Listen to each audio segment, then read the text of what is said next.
You remember our venerable house? Opulent and imperial, gazing proudly from its stoic perch above the moor. I lived all my years in that ancient, rumor-shadowed manor, fattened by decadence and luxury. And yet I began to tire of conventional extravagance. Singular, unsettling tales suggested the mansion itself was a gateway to some fabulous and unnameable power. With relic and ritual, I've bent every effort towards the excavation and recovery of those long-buried secrets, exhausting what remained of our family fortune on swarthy workmen and sturdy shovels. At last, in the salt-soaked crags beneath the lowest foundations, we unearthed that damnable portal antediluvian evil.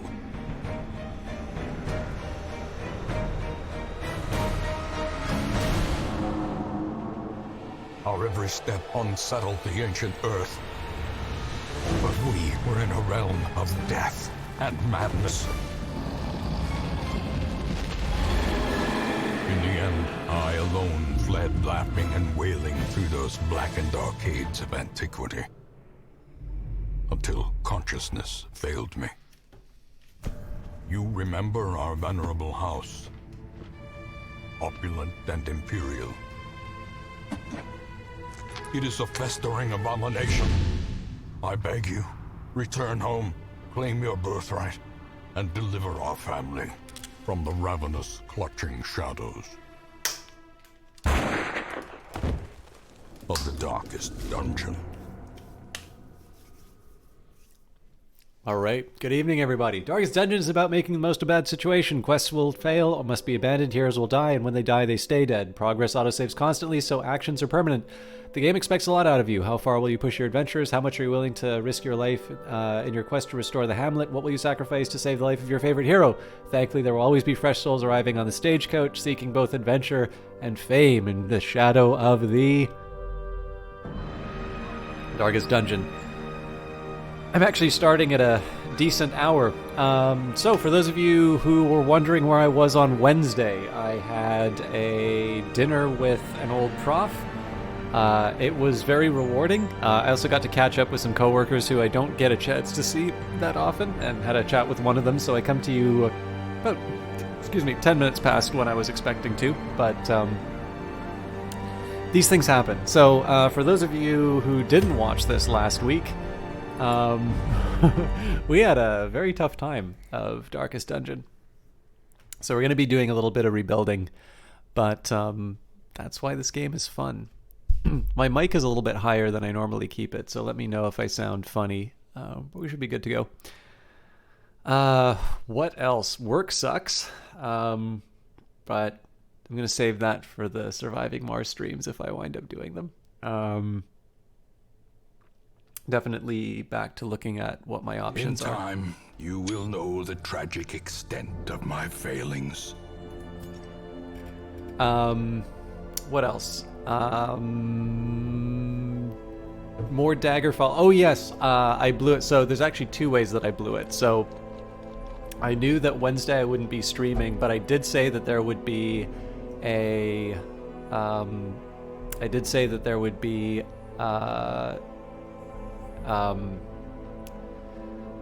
Daggerfall stream on Tuesday, and that didn't happen purely because I forgot to upload it, and so I was that was my bad. Okay, so there's a few things that I'm gonna do here because we need to do some repairs. Apparently, why is Chia up front? So the approach I think I'm going to take here is we got some level 4 people that we can throw into the mix. We can actually bring level 5 people for the for these fights, but I'm at a point right now where I need to make some money, which means we're either going to be exploring the Warrens. Oh right, these are level 5 fights, so yeah, I don't want to be bringing level 4s on that.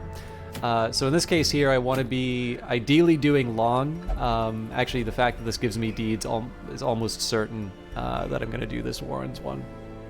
And I'm probably going to be reluctant to throw some people into stress relief because we need the money. But all right, we don't have anything in terms of replacement heroes. So yeah, let's say that I'm going to go to the Warrens. We'll have to deal with the possibility of the thing from the stars coming to cause us some problems. And I think the approach I'm going to take here is to say that it is better to level up some level 3s if I can. But let's see what kind of a party I can bring together. Obviously, it would be nice if I can level up some level 1s as well.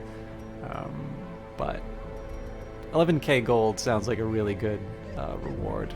So, alright, so Boucher is a pretty high priority because they're on the brink of getting a level 4. Falcon will probably be good for the back, and we can train them in Battlefield Bandage, so I think we can work with that.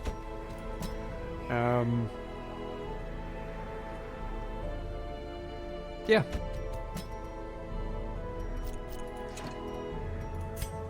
Okay, fine. We'll give them trinkets too. So we'll do by character class restriction. Better death blow resist. Yeah, this is just awesome in general.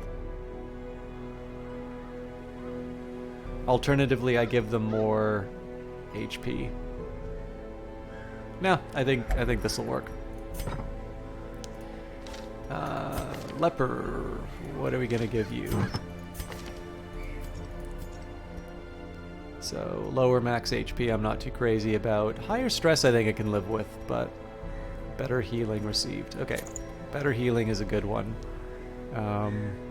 Plus 10%, I think I'm gonna risk it. We'll see what we can do with this guy. And finally, my Arbalist. Now, again, this is not the A team. This is people that we're training up. So I may not want to be committing all my best stuff to them, but I'm really bad at remembering to kind of equip people with this stuff. So,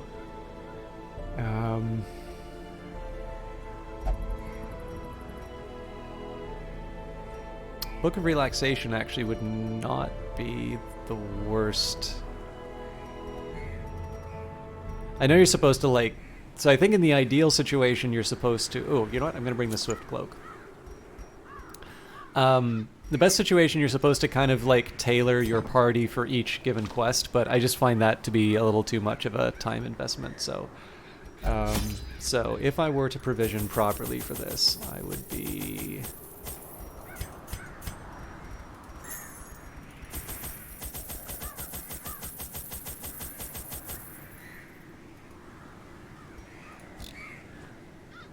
Okay, so I'm looking at about 4k. So what we'll do, we will deal with the stress that we can.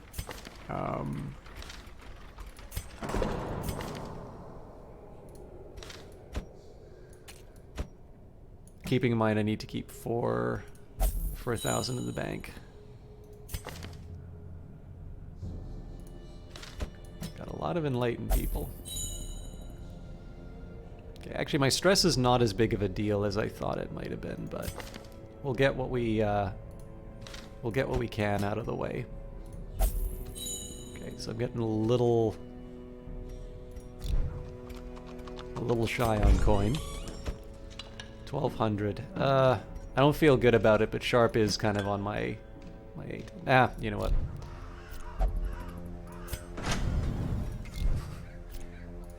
We'll run the risk. Okay. Nope, we're not going to the farmstead.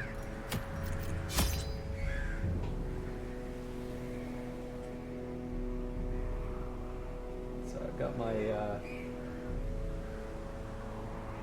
I got a new technological toy, and it's given me a little attitude, so let me just pack this thing away.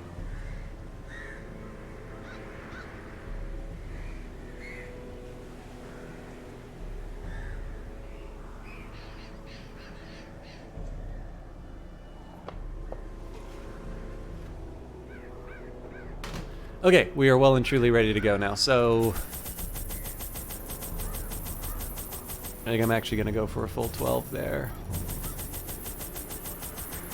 Yep, we still have money. I could probably put another person on a... I think I'm going to lower the mic a bit. Nobody needs the blood, so we won't give it to him. I'm just trying to think of any other stream stuff to talk about. I do really want to do Imperator because the new Cicero patch is out, and I have no idea what the hell is going on in that game. But I also want to do more city builder style things. I want to do Surviving Mars more. They breed quickly down there in the dark, but perhaps we can slay them even faster. There's no shortage of subjects for streams, so... And the Night Team 4 is a pretty high priority as well. Such blockages are unsurprising. These tunnels predate even the earliest settlers. But we'll focus on Darkest Dungeon for tonight. And again, the main focus here is going to be on rebuilding. So we've got a fully intact hamlet, but what I do want to do is prepare for the possibility that the barbarians will be at the gates.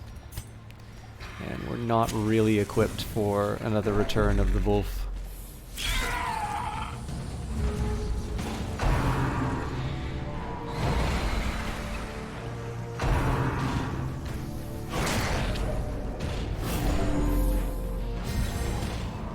Okay, so here I think we're just going to distribute out the damage where we can. This is going to be mostly a bleed play that I do. I don't normally like focusing on the front rows, but obviously my leper is going to be helping out quite a bit there. So 2 damage around on a 12. Let's try and seal the deal there. Oh, I need to get my skills sorted.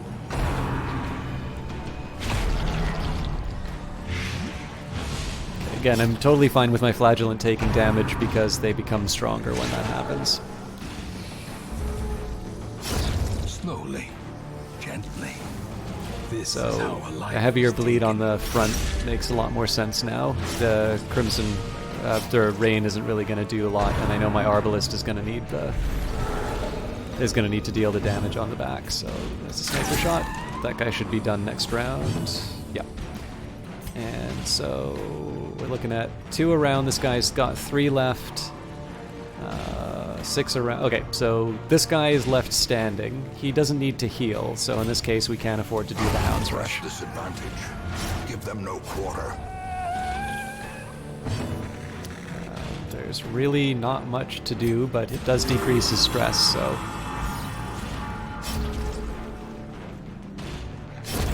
A death by inches. Alright, money. So let's just rearrange my party skills.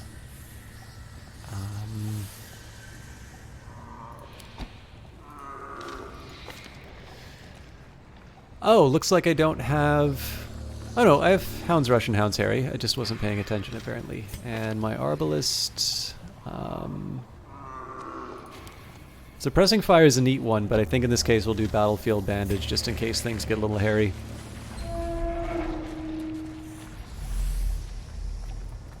So the aim on this one is to complete all room battles. Ideally I'll get to all of them as quickly as possible, but I've got enough heal here. My bigger worry is actually the stress.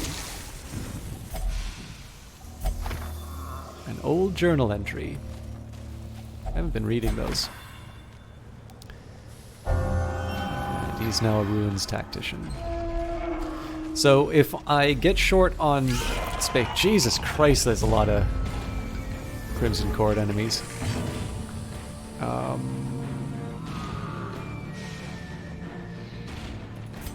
gonna start by marking this guy.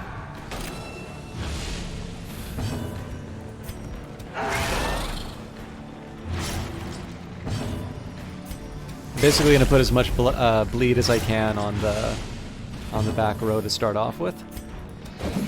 Damn it. And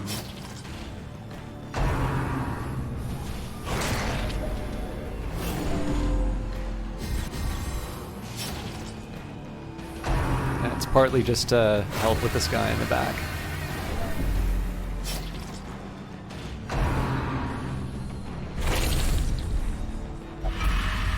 Ah! Alright. So this is a pretty good argument for me to do more Crimson Court content. But like I said, I sort of need to rebuild the hamlet first. This guy's taken 2 around. Yeah, we'll risk it. That was worth it. So I should be able to do a chop on our friend. I'll need to do a chop on our friend, it looks like.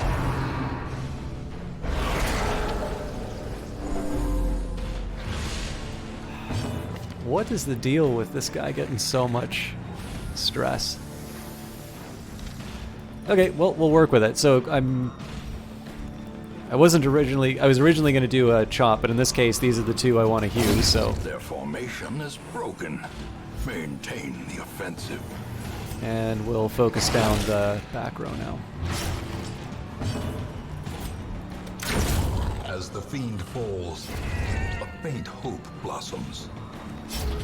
So we're not great as far as health is concerned because I still have the debuff, but I think we can work with this. I think at this point the whole hamlet's going to have the Crimson Curse. I'm lucky that we have a lot of blood vials, but I always forget to bring them on missions, so managing the curse is going to be a bit of a challenge. Continue the onslaught. Destroy them all. Yeah, sure, you can open it.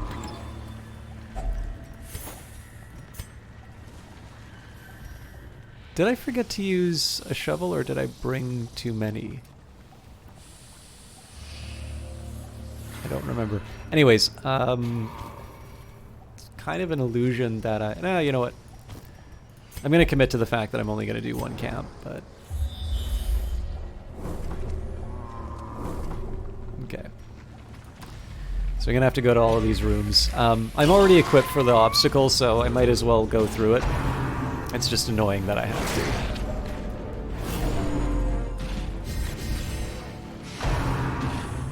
It'd be nice if I could hold off using one of my special abilities for a round, but clearly that's going to have consequences. This guy needs to die immediately, so... I am reasonably confident that a distributed hound attack will be able to take this guy out. But I am running a small risk doing that. Well, at least it hit the... Oh no, it hit this guy in the back, damn it.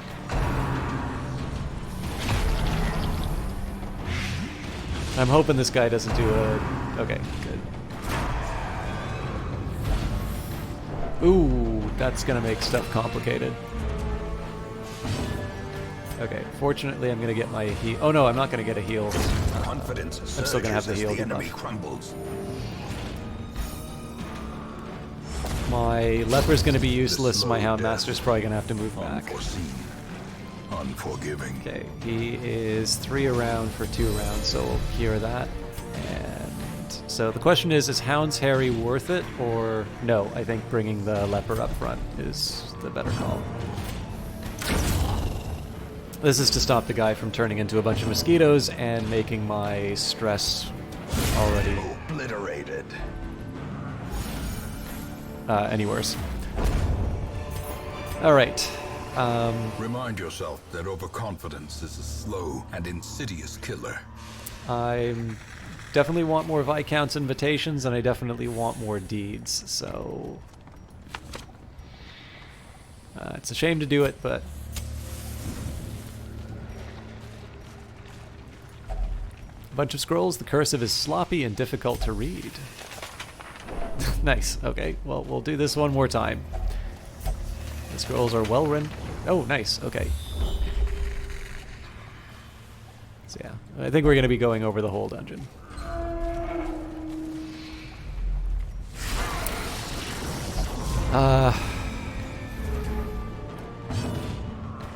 It's really no good way of dealing with a corpse eater. I think I'm just going to keep whacking him with a flagellant. So my front 2, I'm going to focus on... my front 2 guys are just going to hammer the the Corpse Eater, and I'm going to let my Arbalist take care of the Swine Spawn. And then, as usual, distributed Hound attack. So, sadly, we're not going to be able to finish off the Swine Spawn. They might target the back row to bring the stress up.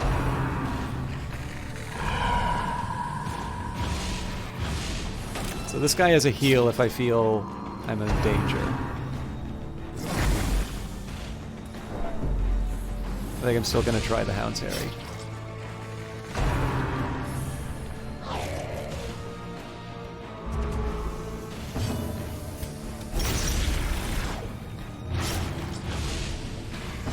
So of course bleed's a priority here just because bleed ignores armor. So even though I'm not doing a lot on the individual attacks.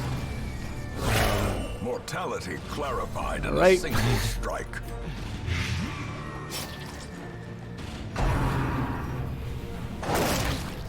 I hope that... Okay, he just dodged the mortality, so in this case...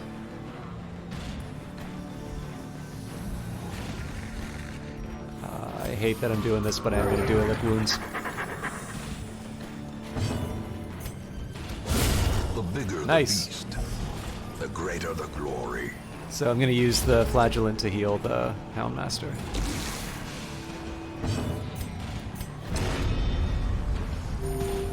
Alright, not bad.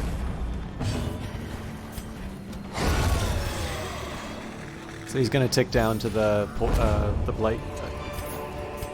These nightmarish creatures can be felled. They can be beaten.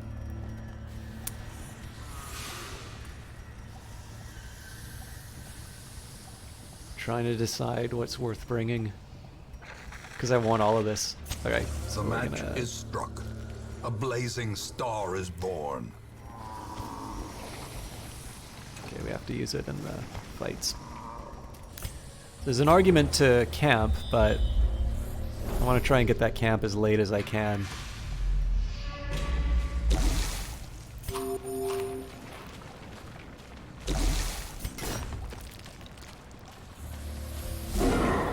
Hi! Of otherworldly death. Alright. Well, the die is cast. We only have one option here. I think in this case I'm going to go for the mark, just so I can try and amplify the damage. And we will hope for the best. This is the time I really would have wanted one of those doggy treats.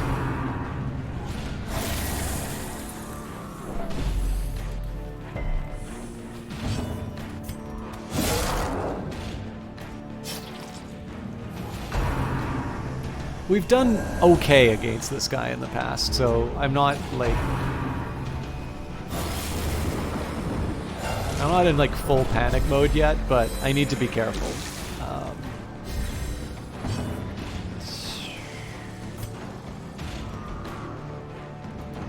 I don't like that I'm doing this, but I'm trying. I need to make sure that I get rid of the crystalline aberration, though. Nice. Another abomination cleansed from our lands. So there was an argument for using the Houndmaster on that, but the Houndmaster's able to inflict the bleed, so... The ground quakes.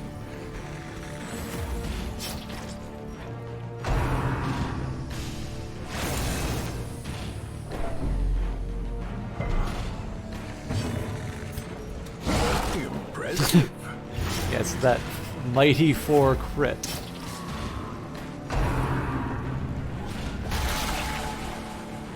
Alright, he's getting a little more serious. Let's do an 8 around. I'm just trying to see if there's good healing opportunities. I think a Hugh will deal with my leper.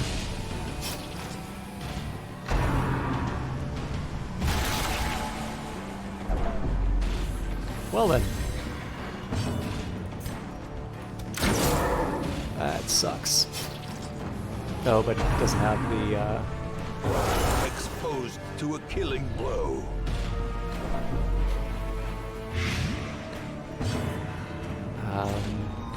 Still going for the rush. The risk I'm running into is that the... Injury and despondence set the stage for... So the risk here is that the leper doesn't seal the deal. Cowardice. Okay, they made it. And he should bleed out. He does not bleed out? I'm sorry? Yes, that's more like it. It dies in the earth. Alright. I do want the Lock of Fury. Do I want it more than the Medic's boots? So switch out the citrine. This is a tricky one to actually work out the balance because I need all of the heirlooms. I've stacked my team in terms of the objects that they can carry.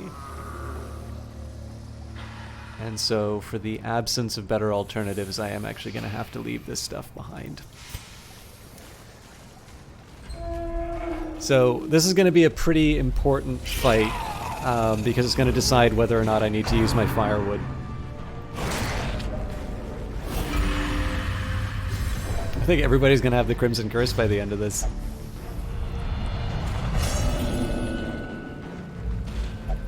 Fear and Frailty finally claim their due.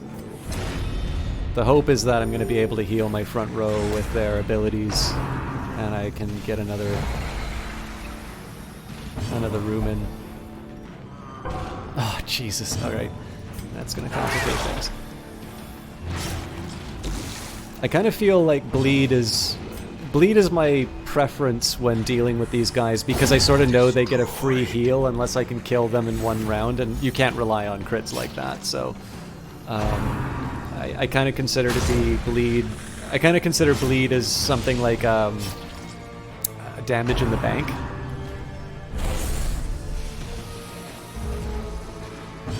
All right, let's keep on the similar path.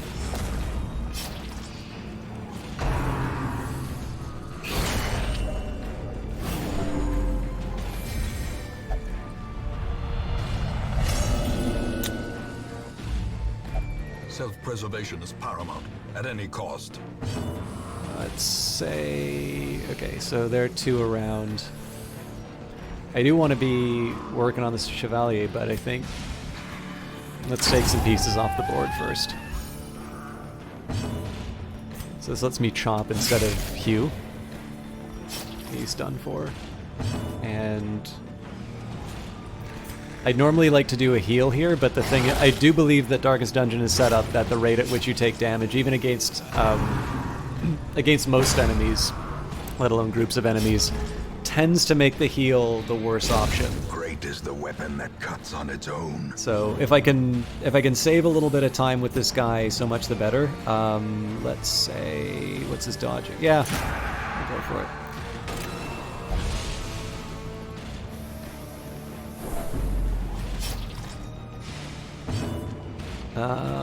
This one I am going to do a heal, though. So the idea here is I'm going to try and get the cheeky heals in where I can. But I'm really like one bad... Okay, this is slightly different, so I'm going to hit the corpse. This is just to see if I can get another round of using healing abilities, but that didn't work out. Okay, so the blood's pretty important here. Brought low and driven into the mud.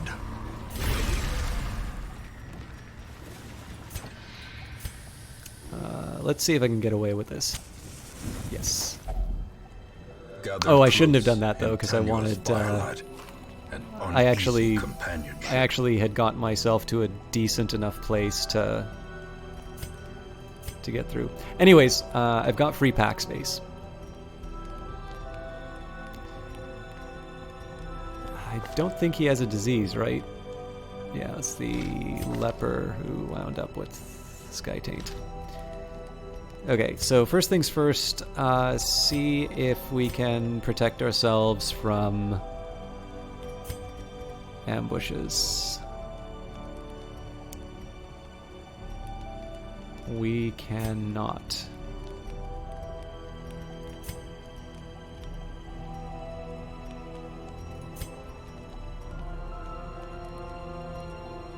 Okay, so Ash's Kiss, Marching Clan. Let's do Release the Hounds for the scouts. It's just to get rid of the bleed.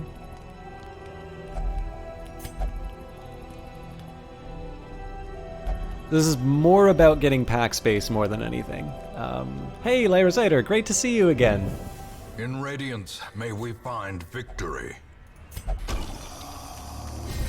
I have been reading a rather good Python book, which you might have already seen, called Fluent Python.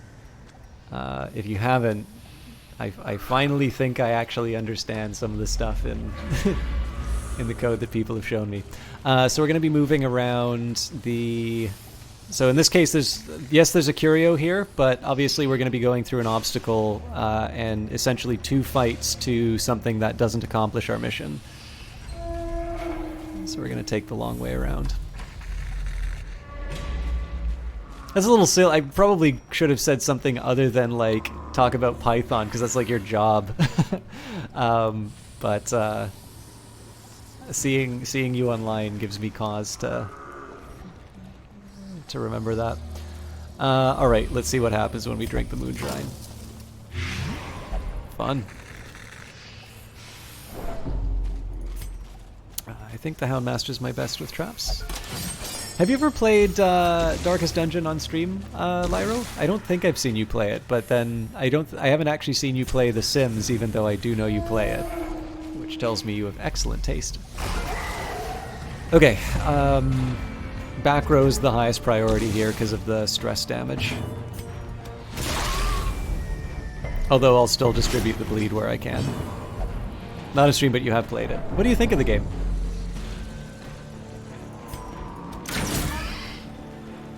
So that was on a mild hope that we're going to be able to take this guy down with bleed.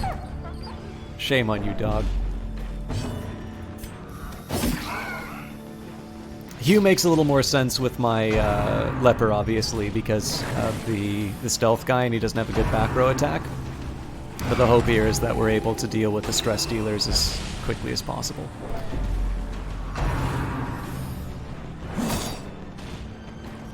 And he got into an awkward position. Like it, but the end game grind is painful. I might be getting close to that point. I'm not 100% sure, but we've definitely had some misfortunes, driven entirely by my own incompetence, of course. All right. Well struck. Hopefully, a good Hugh will finish the job.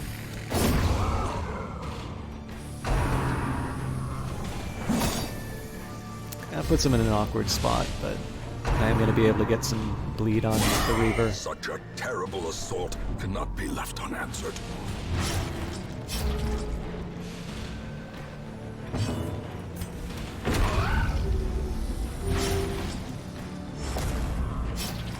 That's 6 around. Nice. Okay, things are picking up. A decisive pummeling. That was a lot stronger than I expected. So my Arbalist is in a bit of a bind. I really do need the money, but trick of the light. The heirlooms are nice, so I will take the deeds. I suppose I can just bring my antiquarians next time. Purely decorative altar that we just clevered in blood. Okay, we still have our scouting bonus, so hopefully it'll tell us what's waiting us in these last 2. If there isn't anything of note, we'll just run to our final battle and claim our prize. Oh, the 10% chance. Mechanical hazards possessed Hell by no. evil intent. I should know better than to do this, but... Oh. Tippler, great.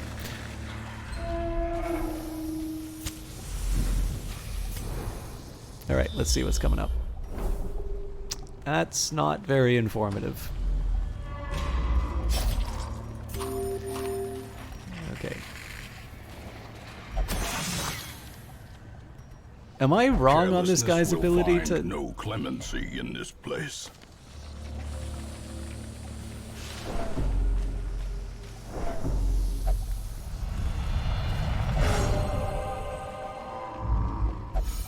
Anger is power. Unleash it.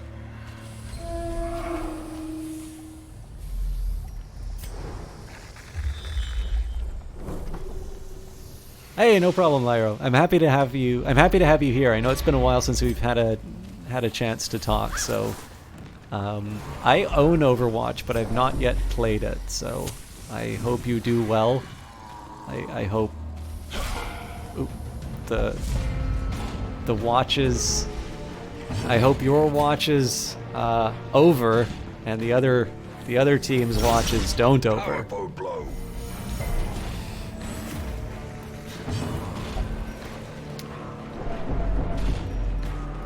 I kind of want to self-heal on this, but the fact that I can take out a... Killer strike. Yeah, the fact that I could take out a guy and set these up for a Hugh is a little too tasty of an opportunity. Distribute the bleed.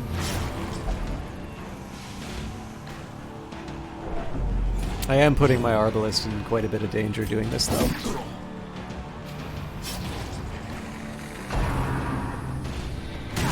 How quickly the tide turns. Well, Ringing ears. okay, I'm gonna be able to heal her with his The end approaches. with his redeem.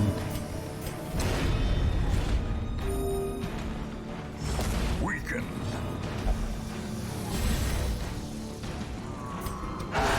Masterfully executed. Hey Nick, how you doing? I think in this case a self-heal makes some sense. I mean, obviously we can upset things with the bola, but this is a perfect time to recover a little bit of that lost damage. Yeah, no worries. I'm not too. I like. It's. I've always felt the caps lock rules for most people is like persistent use, which annoys everyone, rather than being some like missed opportunity. Besides, it was a. It was an unfortunate moment, so. As victories mount, so too will resistance. It wasn't entirely out of place. There's something else I was gonna say. I forgot it. Oh yes. To Lyra Zyder, remind me to tell you about the mod that I'm working on for this. Only the strength to follow The it. modding community was really helpful and managed to get me that thing that I needed. So I'm finally on my way to realizing my dreams. Alright, as usual, just trying to put as much bleed out as I can, knowing that my front two are going to be doing the majority of the work. As long as I don't lose anyone, it'll be a good run. I could maybe have tried to take more cash rather than goods, but other than that, this is a perfectly acceptable haul. I'm just cheating a little bit in terms of the movement so that I can take advantage of any heal. I wanted the Arbalist to get one in, but... Be wary. Triumphant pride precipitates a dizzying fall. I have no idea why I have so many shovels. I'm tempted to get rid of them.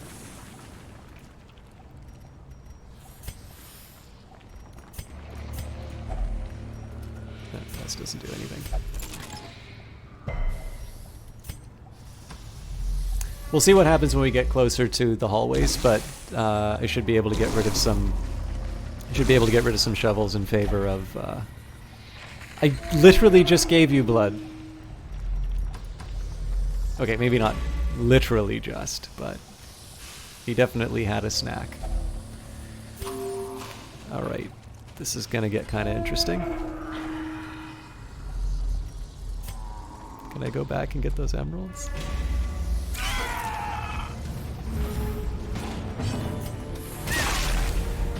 Again, the bleed is kind of damage in the bank because these guys almost always heal on their first attack.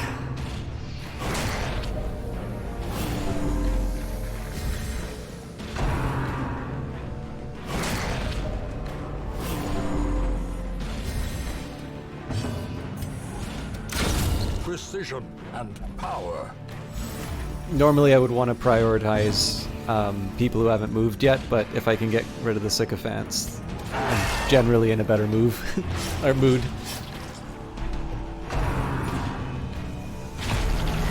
I was trying to think of any like unrelated stories that I can tell, because I'm trying to treat this as a very like by the books dungeon to get myself rebuilt after all those losses we had last stream. But I'm having trouble remembering some of the stuff I wanted to talk about that's going to be happening on the stream over the next little while. I think a lot of it's going to be contingent on work too. Like if work becomes as bad as it potentially can, it's going to mean that I have a lot of. At least they lost their blight, but we need to get a heal on them as quickly as possible.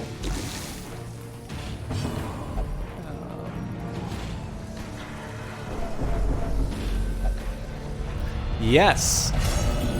It's not something I'm ready to talk about on stream, but I will gladly DM you the details, Lyro. Okay, so a chop is appropriate for the front row here, or possibly a heal, but let's get rid of the damage dealers first. Okay, so self-heal. I could also probably tab out and like tell you in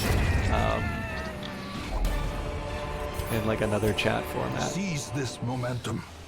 Push on to the task's end. I really want this Onyx, but screw it. Right. The promise of safety. I'm gonna regret this. Oh, nice. If only treasure could staunch the flow of otherworldly corruption.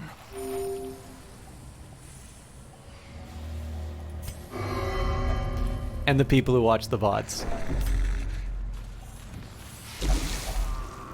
The thing is that all viewers are not equal, so the trick on this one is that it may be a small number of people who are watching, but they're also going to be the people who are most likely to watch in the future, and so the people who will also be most likely to say, hey, you know that thing that you talked about, how is that coming? And if I haven't done any work on it, then I'm going to be disappointing people.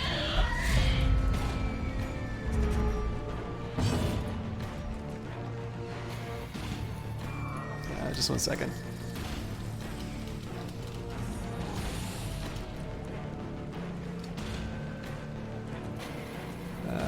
Just sending you a quick DM, Lyro.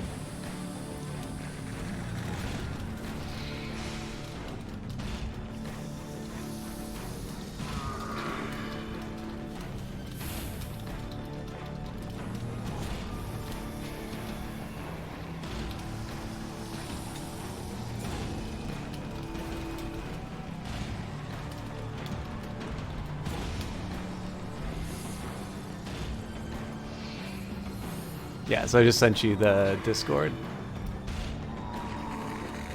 If I'm slow to reply, it's just because I'm streaming.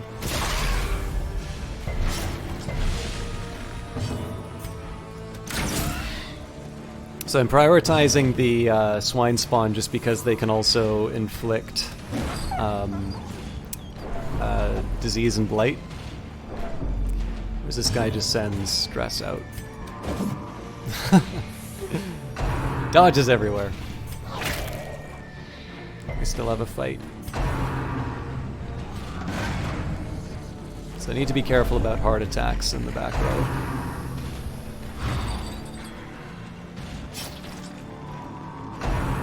So at least he's done next round, so that's good.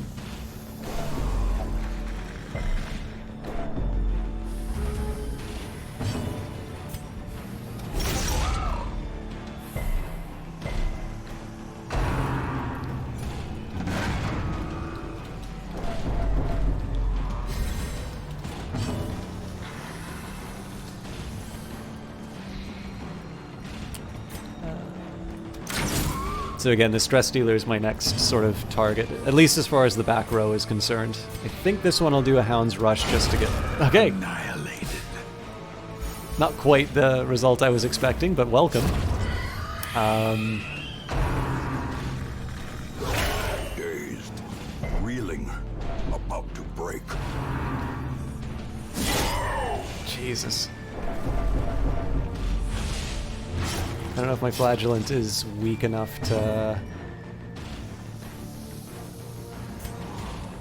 I really kind of need this guy for the Hugh, but I need to give him a breather just in case the Flagellant isn't able to help. Okay, they are. Ooh. That was welcome. Okay, let's Hounds Rush the Reaver. I mean, this guy can distribute disease or blight and whatnot, but the Reaver is causing me a bit more of a headache, especially with all of his bleed.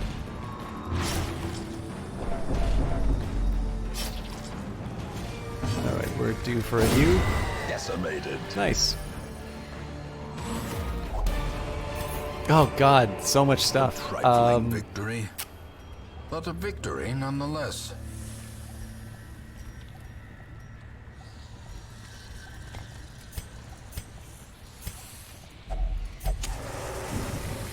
More decorative altars.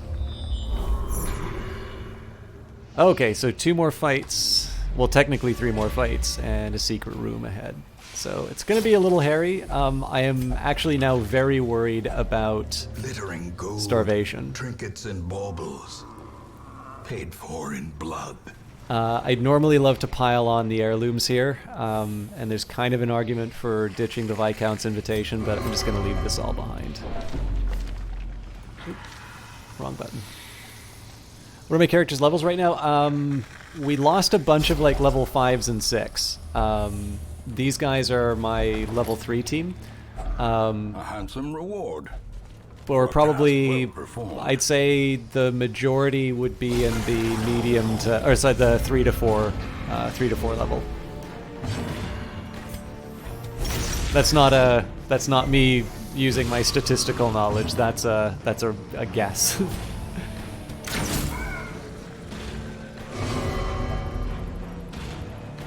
I'm really frustrated at the fact that these guys are craving, because all of the people with the Crimson Curse got a vial of blood when we found it.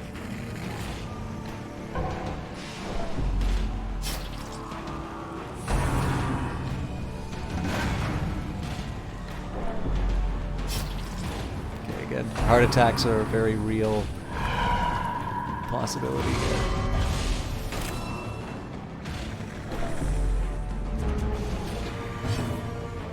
The thing is, the fact that these people have the Crimson Curse makes me a little less, like, sad if I lose them, which is a terrible attitude to have.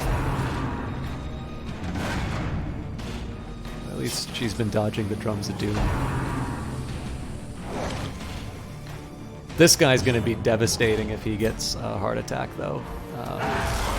It's because he's part of my front line. Well, normally is part of my front line. I might be wiser to use some of this for healing, but I kind of want to take people off the board if I can. Okay, so this time we're going to do a few shenanigans just because we know we get the... We have the time. Yeah, of course you'd skip. Alright, at least I get to use Solemnity. Monstrous size has no intrinsic merit, unless inordinate exsanguination be considered a virtue. It's not fleeing if you move forward, my friend. Alright. We should be able to manage. It's 2 more fights now, but what those fights are is going to be... Yeah. So obviously the back row is public enemy number 1, because they really can take out my high priority characters.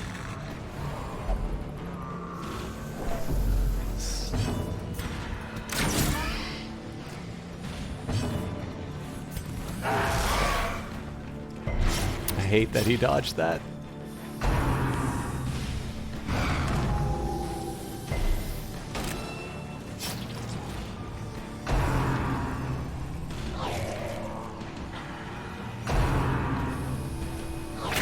The funny one on this is that I don't have a lot of credible strategies for healing now, because obviously the time that I spend healing is going to be time that I'm not dealing damage, and that's kind of a death warrant for this party.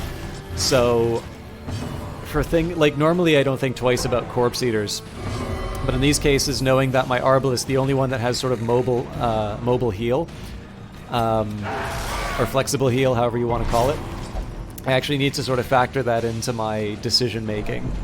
Also the fact that it requires one move to get my leper out of position. I should probably put the flagellant in position 2 now that I think about that. I of course realize this at the very end of the dungeon.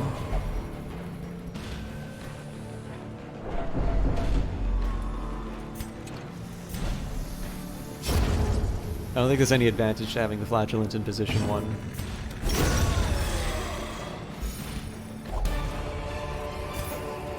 This expedition at least promises success. Yeah, so we should switch that around. Oh, Jesus, why did I pick that guy? Teetering on the brink, facing the abyss. I wasn't even thinking about the negative consequences for that. And I don't have a way of bringing my torch back up. Okay, I'm going to live with the consequences of this guy possibly dying. Combat is the best place for him to be right now. But let's not make that mistake again. Packs laden with loot are often low on supplies. Oh, this guy's almost certainly dead. To fall for such a little thing. A bite of bread. A hand. Whew.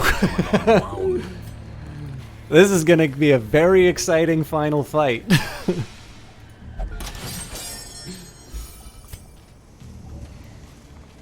I don't think that could have possibly have been a worse set of circumstances. Oh, man.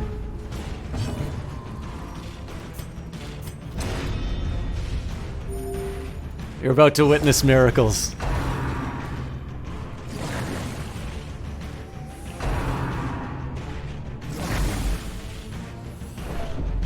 If we retreat, we're definitely getting a bunch of heart attacks. A dizzying blow to body and brain. Unnerved, unbalanced.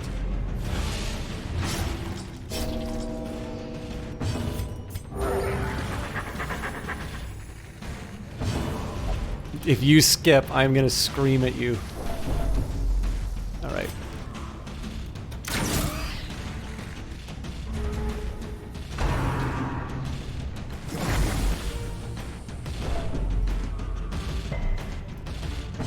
The thing that I'm scared the most about is the one person who's not going to be affected by a heart attack is the one who's most likely to die in these circumstances.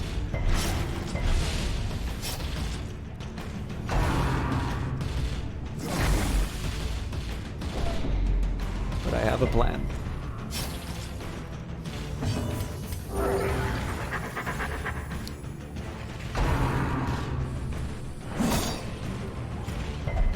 As life ebbs, terrible vistas of emptiness reveal themselves. I really need to be doing the extra damage, but this person can't be relied on.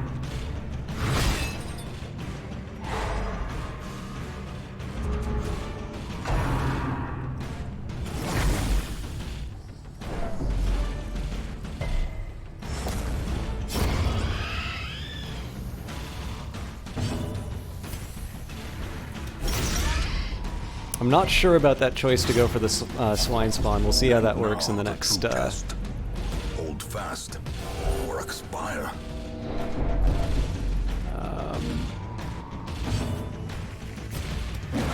Go!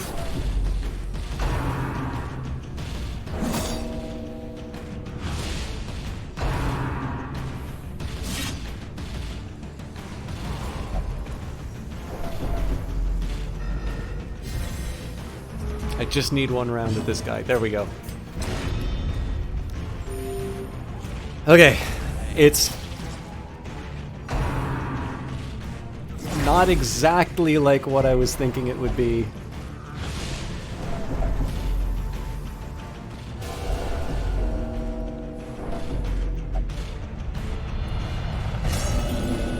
Alright, Bouchier has now had 2 Frustration and fury, tests of resolve. more destructive than 100 cannons. Alright, this guy's definitely done. This won't be enough to take him out, so let's see if we can... Yes.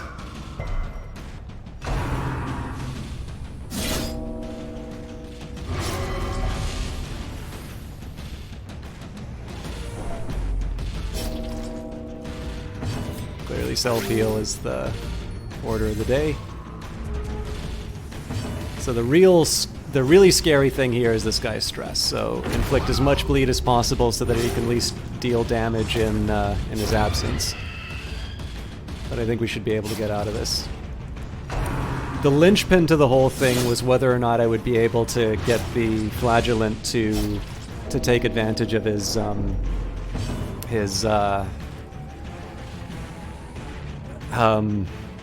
healing ability.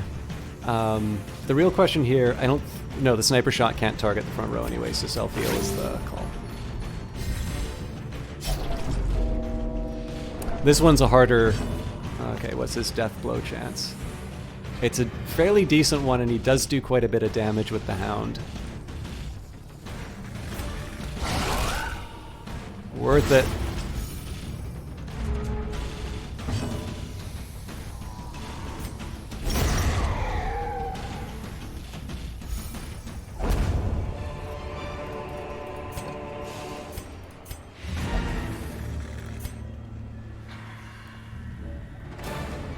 Squeals fade. Their confidence is shaken.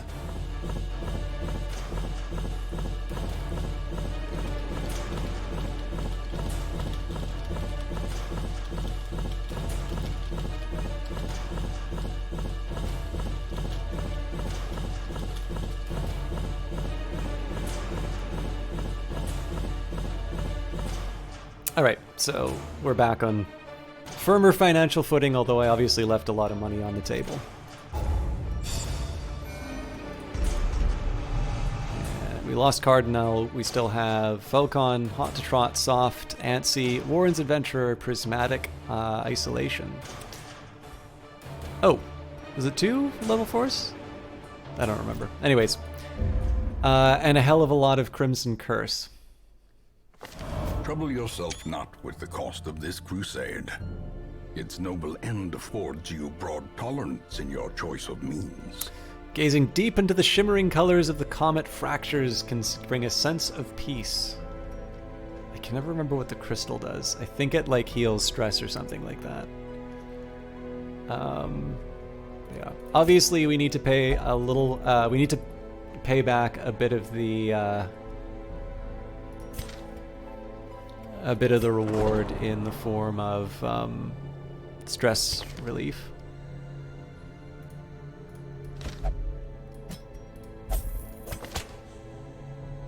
He'll only drink, so I can't have anyone who doesn't have the Crimson Curse in either of the recovery buildings. I also have some really nasty status effects. Yeah, so all the people I want to recover stress are no longer able to access it. And this is not exactly the most inspiring batch of recruits. So let's take a look at the roster for the Bennis. What's the Crimson Court? Yes. So basically, the Crimson Court DLC, which is excellent, by the way, introduced vampires. They have a really neat take on vampires too. So the Crimson Curse is the danger is that your heroes can potentially infect other heroes who are in the same area as them. They also gain different status effects based on how recently they have consumed blood. So this character is currently craving. The rest, So you can go down to wasting, and you can actually lose heroes to starvation due to the Crimson Curse. The Crimson Curse also introduced a really cool character class in the form of the Flagellant. You got to see him do great deeds in that last fight. And basically it added the courtyard, and they're absolutely massive maps. You usually need like multiple usually need like multiple trips to be able to handle it. But it's a jolly good time for everyone. Now, Lyrazider, I believe you are one of the few people who has not yet had a character named after them. So, one, would you like a character named after you? And if you do, we've got a musketeer, we've got a musketeer, a flagellant, an arbalist,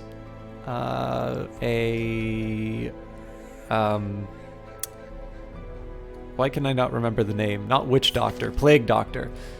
A shield breaker, man-at-arms, Vestal, and an antiquarian. Plague Doctor? All right.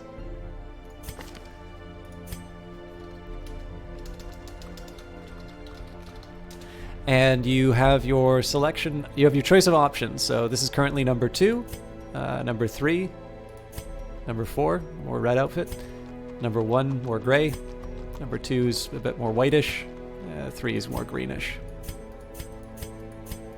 So gray, white, green, red is probably the best.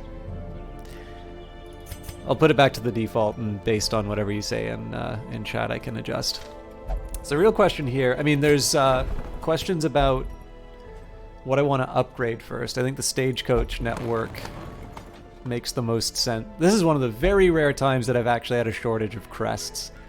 I prefer upgrading the Stagecoach network in this case because it gives me more roles on recruitment. Number 2. Okay, so we picked number 2 anyway. So good. I believe we're short on occultists. I'd rather not train one up from level 0, but we might as well get one in the group. Let's sort by class. So we've got a couple of lepers. We've got a shield breaker, Hellion, Crusader, Abomination, Flagellant, 2 men-at-arms, still have a highwayman. I am surprised we only have the 1 Vestal. I thought we had more, so we'll add another one there. A sister of battle, pious and unrelenting. 1 Houndmaster, 2 Grave Robbers, 2 Antiquarians, 2 Jesters, 1 Plague Doctor, 1 Arbalist, but really like the Arbalist and the Musketeer are sort of one and the same.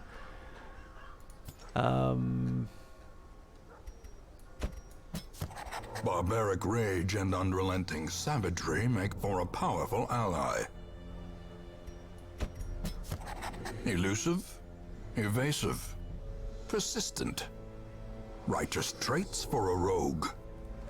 Yeah, and we have no occultists, so. So I'm not necessarily going to keep all of these people, but To fight the abyss, one must know it. it at least gives me some options as far as, as far as party composition. We definitely need to build up our ranks again. So, I'm not really sure I'm in a state where we can go to the courtyard. If I'm feeling particularly strong, we can go after the Swine King. The argument for that one would be so that I can get more level 5 characters that I can start taking to like courtyard and boss fights.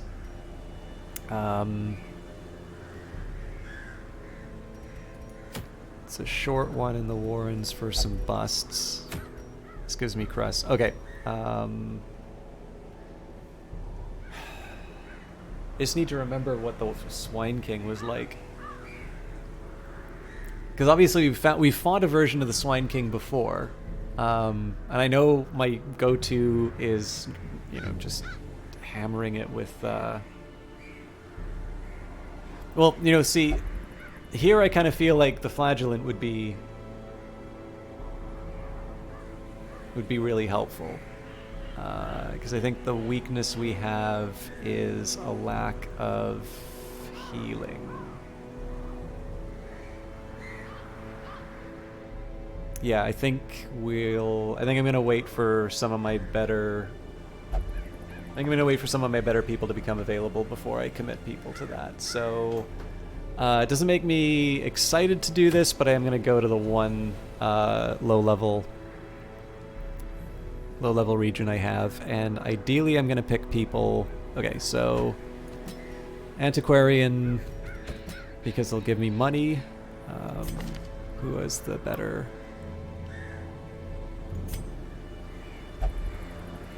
Yeah, they both need work.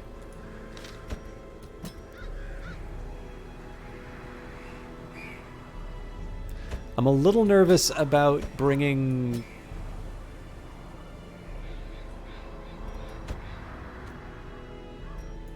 I think I'm going to try the Highwayman in this case. Well... No, actually I think I'm going to try the Man-at-Arms. So Man-at-Arms, I seem to recall... Crush has a pretty decent range. The thing that makes me a little more nervous about the Man-at-Arms and the Shield Breaker combo is it's not... They can't take like a ridiculous amount of damage. But with that in mind, what was the last thing I wanted to do? Right, outfitting people. I don't think there's any... Oh, nope, there are. So this might be throwing money away, because these are... This is kind of the expendable crew, but it's cheap when they're just starting off. I'm pretty sure that covered everyone, but I want to double check. And then for the Vestal, it's nice to know that they have... Okay, yes. Okay, we can upgrade you. Well, you know what?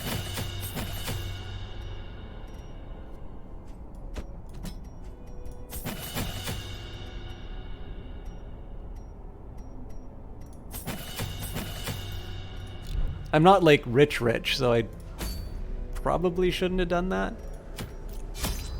But now I'm committing to keeping these people.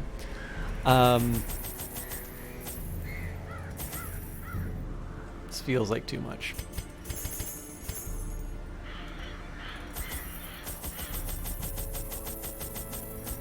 Doing okay for Bloodstone. Oh.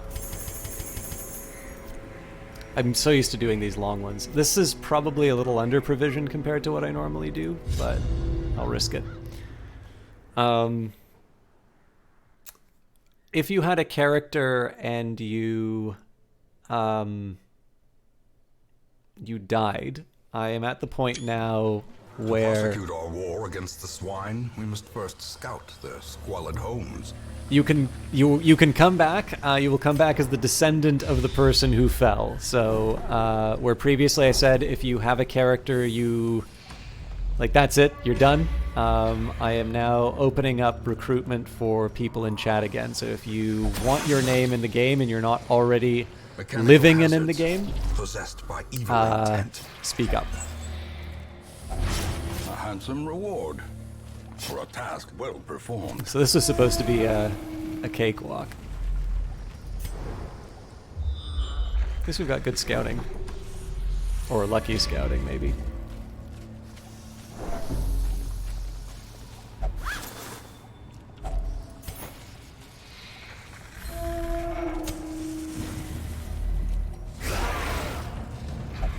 Okay, well, the blade abilities aren't going to do anything with these guys. I'm mildly tempted to do something like Serpent Sway. Oh, I completely forgot to check to see whether or not this guy can do anything. Congratulations, you're now a healer. I should also see whether or not the Vestal has the... Not exactly what I wanted, but I can't change it, so...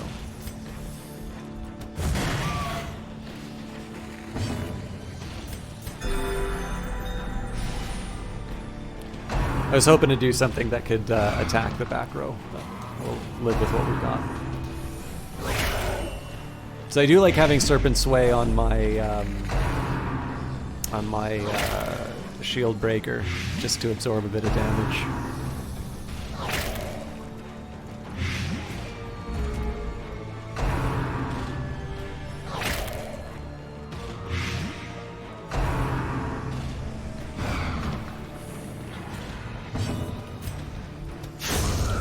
the fiend falls, a faint hope blossoms. The reason I said that, though, was in this case, The offensive. I don't think it is sufficient to deal with the blight, though, so that's why I wasn't using it. The thing is that, especially as my main damage dealer, Momentary abatement.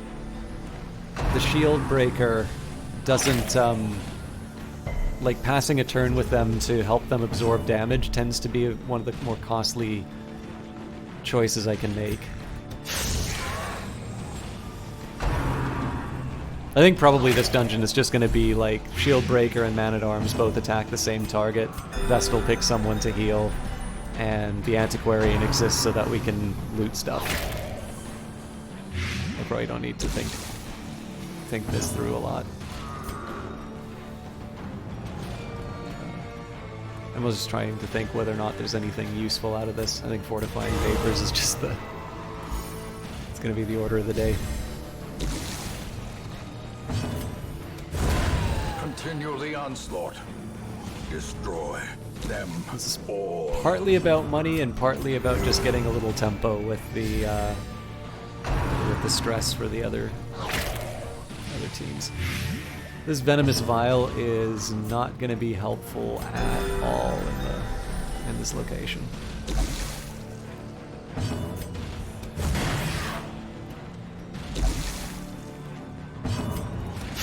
Destroyed. This expedition at least promises success. I was wrong. Those strawberries that I had were supposed to tide me over for not having dinner, but I should have. I should have had something more substantial. I also should have brought water. But.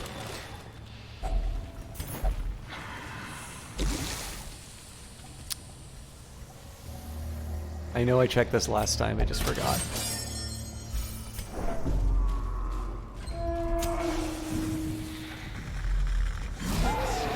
Okay, so again, the Wretch and the Acolyte are sort of they're my primary targets, although except for the Shield Breaker, I don't have as much of a... I don't have quite the same worry that I do about the other abilities. I'm going to do Puncture here. This is just so that I can bring the Acolyte forward and allow the Man-at-Arms to do the work. It also turns out that... so that wasn't expected, but the fact that the... I thought it would just be pulled forward one. The fact that it was a stumbling scratch also helped me out. Surges as the enemy crumbles. Had I been thinking, I would have rearranged the skills for the Vestal, but I'm weak from lack of hunger. Or lack of food. Lack of hunger would be a good thing. Sorry, as you can see, it's... Eradicated. Ooh, okay.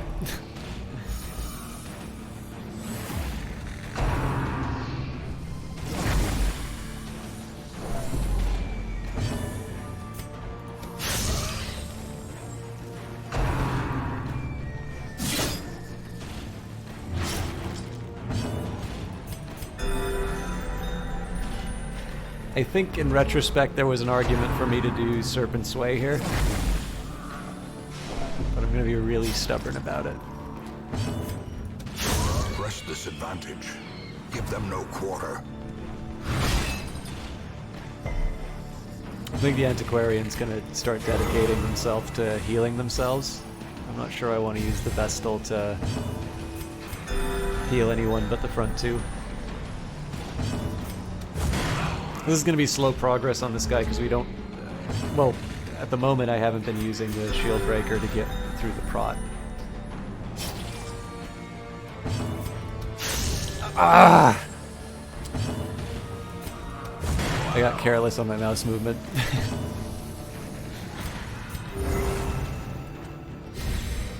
That corpse didn't know what hit him.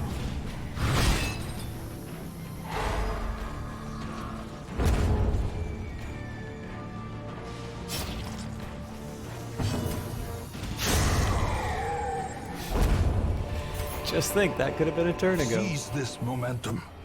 Push on to the task's end. Okay, let's get you to do... I don't think I need to worry about stealth.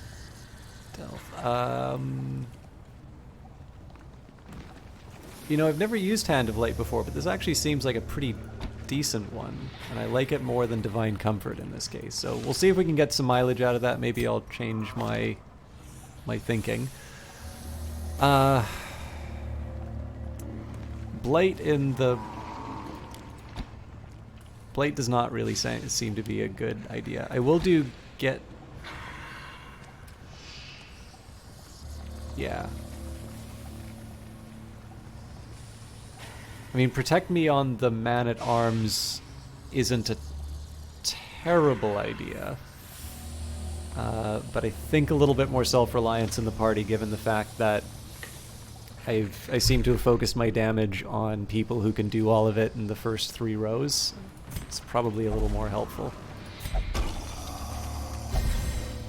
And cool. Well, we're not going to be camping, so...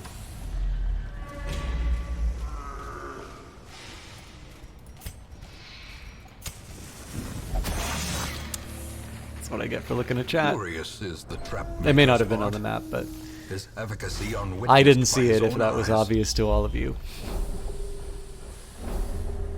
Okay, so the easy way is to go straight down. We'll see whether or not we get any more information telling us that's a bad idea.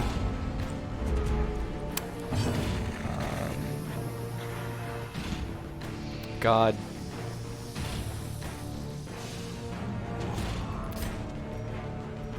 Yeah. I may regret doing this, but... And let's...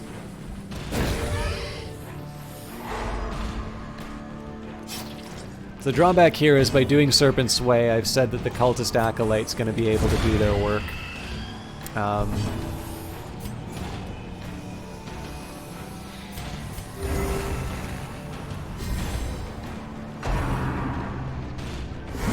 Dazed, reeling, about to break. It's like the Vestal's got a new job.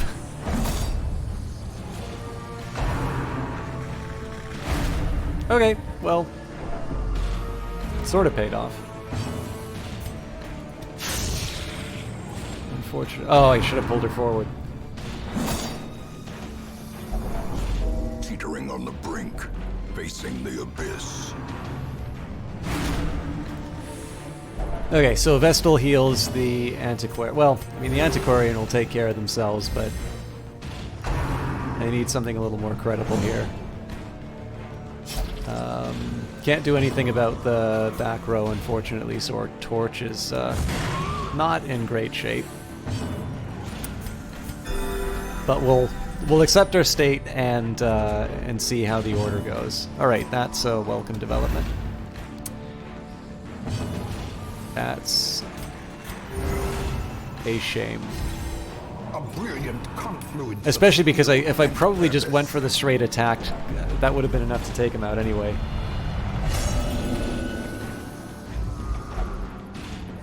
I'm sure you've noticed I'm sort of doing some of this on autopilot. I'm not doing as good of a job of explaining what my aims are here. Fortunately, the cultist has moved into position. Well, it was 3 at the time, but now 2, so the man-at-arms should be able to finish off the job. Twice!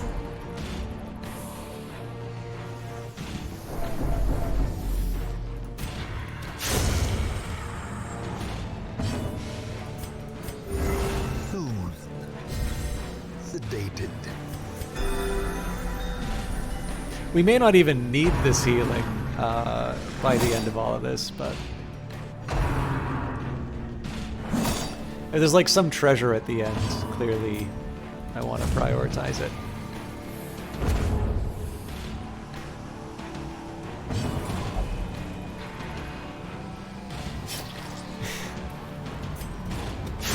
Be gone, fiend. I'm curious why Chatwood isn't a jester. For those of you who don't know, Stuart Chatwood is the one who does the soundtrack for the game, which I'm sure you all enjoy. And I actually used to be a member of a rock band in Canada before he gained fame in Darkest Dungeon Land. Triumphant pride precipitates a dizzying fall.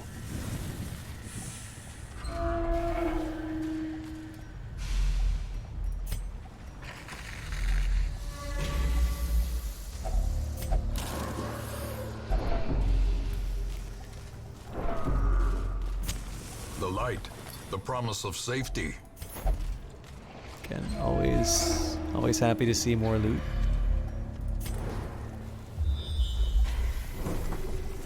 Alright, so I can take a look at one of the curios if I really want to.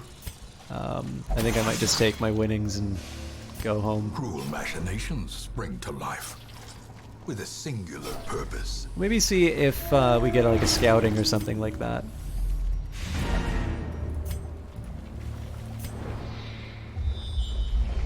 Yeah, I mean, so we might as well see what we can pick up. Hey, Sungif, how you doing? At the very least, we'll get some of the extras.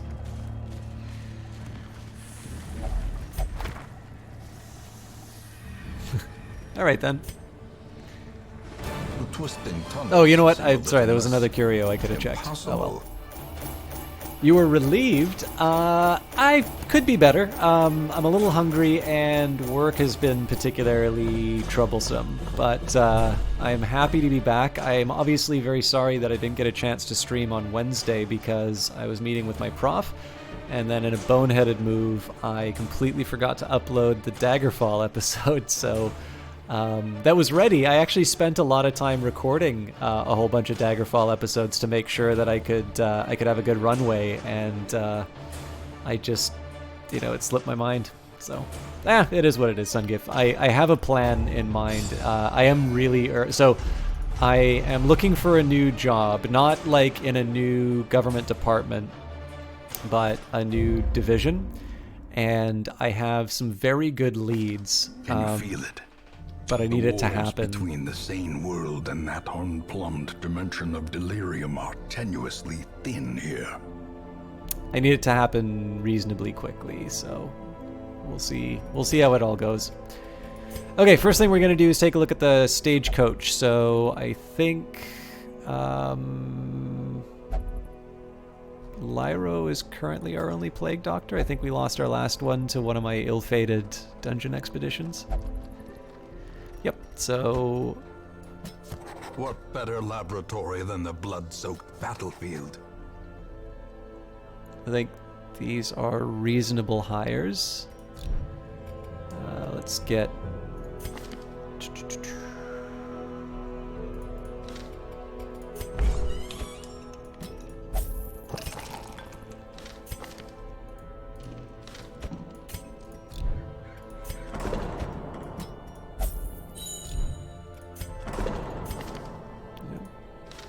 Drunken Nun.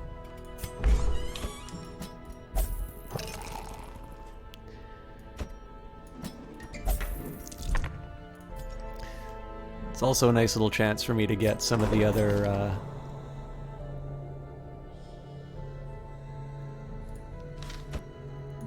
some of the people who are not available to heal due to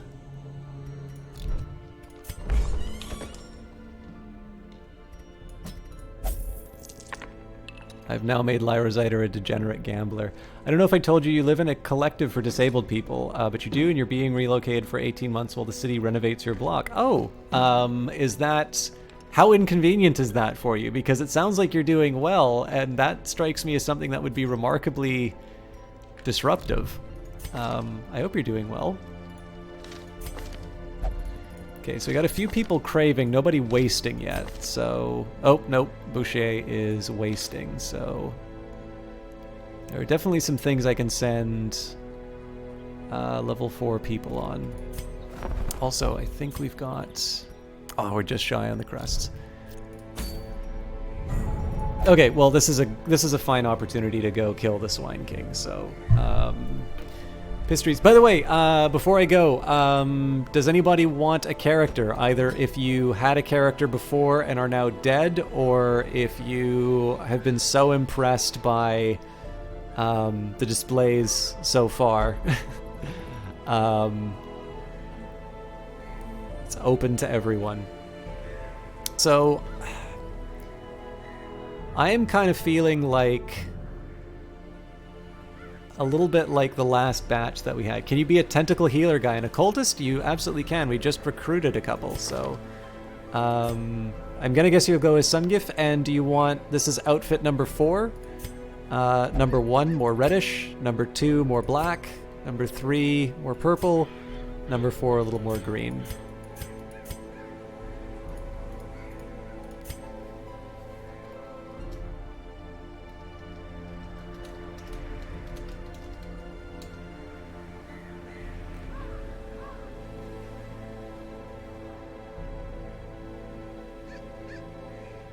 I'm really sorry to hear that, Sungif. You seem to have you've come in with a really good attitude for all of that sort of negativity that's happening around you. Okay, good. So the one thing I'm a little worried about my ability to heal here, but I think that's going to be true more or less forever.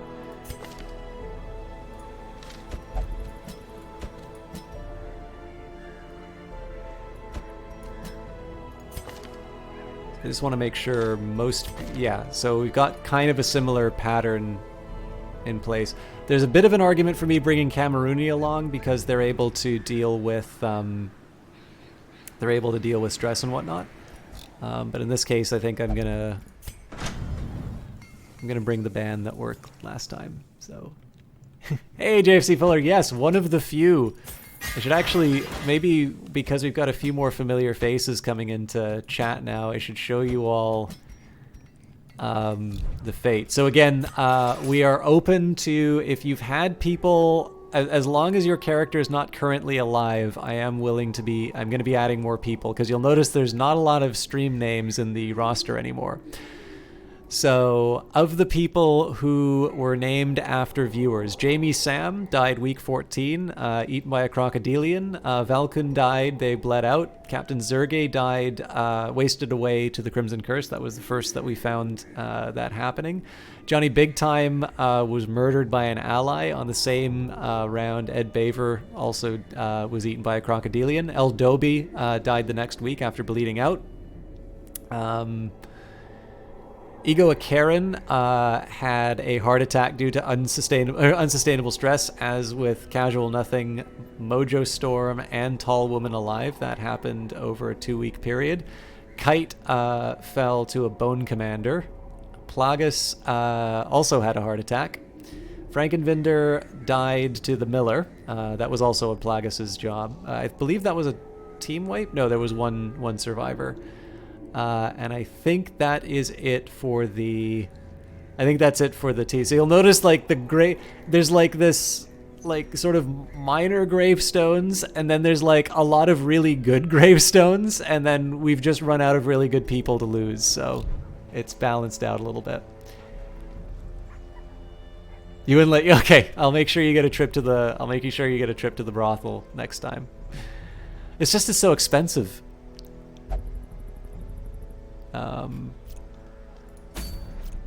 Oh, no, I forgot to level up skills. So again, this will be expensive at a time when I'm not super wealthy. A few well-chosen skills will make all the difference here, so...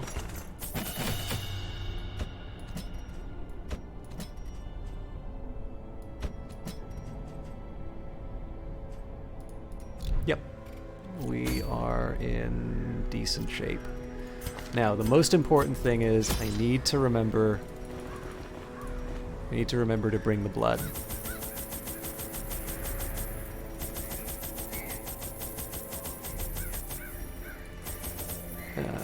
Just 2. And I'm trying to decide whether or not I want to bring things like bandages and laudanum and whatnot. Bring some extra bandages because I already have them here. We will live... We will not live dangerously. I might wind up dumping a lot of this stuff. My first attempts at summoning were crude, and the results disappointing. I soon found, however, that the type and condition of the host's meat was a critical factor. The best results came from pigs, whose flesh is most like that of man.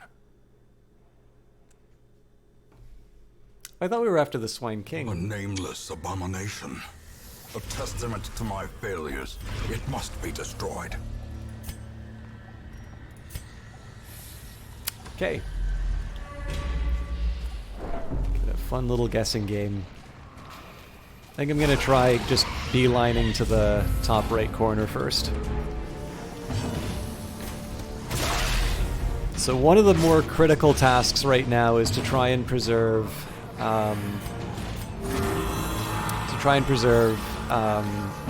sanity if I can. Press this advantage. Give them no quarter. These guys are gonna hurt for a little bit.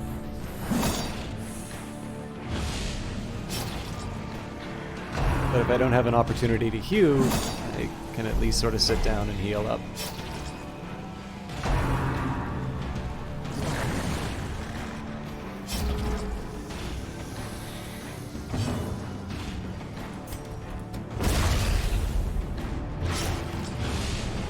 I don't think I've ever seen two of these stealth guys. Unfortunately, running out of corpses means that even the... Nope. Now we're able to do some work. I was gonna say, if that guy didn't come out of hiding, the Houndmaster would have had a hard time.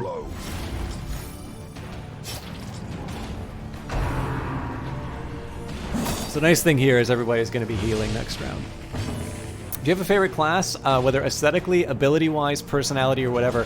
I am becoming really fond of the Flagellant. I think one of my favorite abilities is the, like, just in terms of how showy it looks, and, like, I like the Hellion's Iron Swan specifically. The rest of the Hellion I'm fine with, but, like, it's the Iron Swan that I think is just such a glorious little moment when you pull that one out. What else? Yeah, I think that about covers it. But the Flagellant has definitely become one of my favorites overall, both for aesthetics and abilities. I think if I were to go for like abilities and versatility, I think the Shield Breaker is actually one of my favorites, just because it's really fun to be just zipping through all the different positions on your in your party. Hey, Mark Forg. Alright, I'm gonna try a sidearm. My hope here is that we're gonna be able... Oh, no, they're already getting 4 damage, so everybody gets a heal. I'm kind of relying on these guys perishing to their own... to their bleed. A death by inches.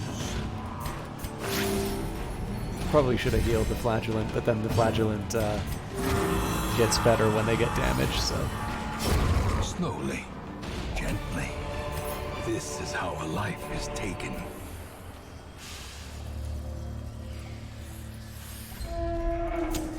The way is lit.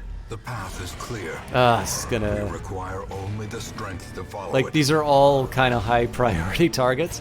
I'm still gonna focus on the Enchantress, just because she can do... she can actually cause me some problems. She's dead next round, so... We will...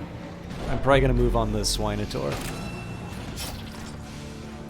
By the way, it cannot be said enough, the design of the enemies in this game... I'm assuming that Chris Barassa is probably crazy. I mean that in the nicest possible way. Ground quakes. But Like, I'm just fascinated at how all of these things look, just the ideas behind some of these enemies. I definitely wouldn't have thought of a pig centaur, but it fits so well. I think this one we're gonna distribute the bleed just to finish the point. I can't deal first row damage, so we're gonna heal up the leper. Great is the weapon that cuts on its own.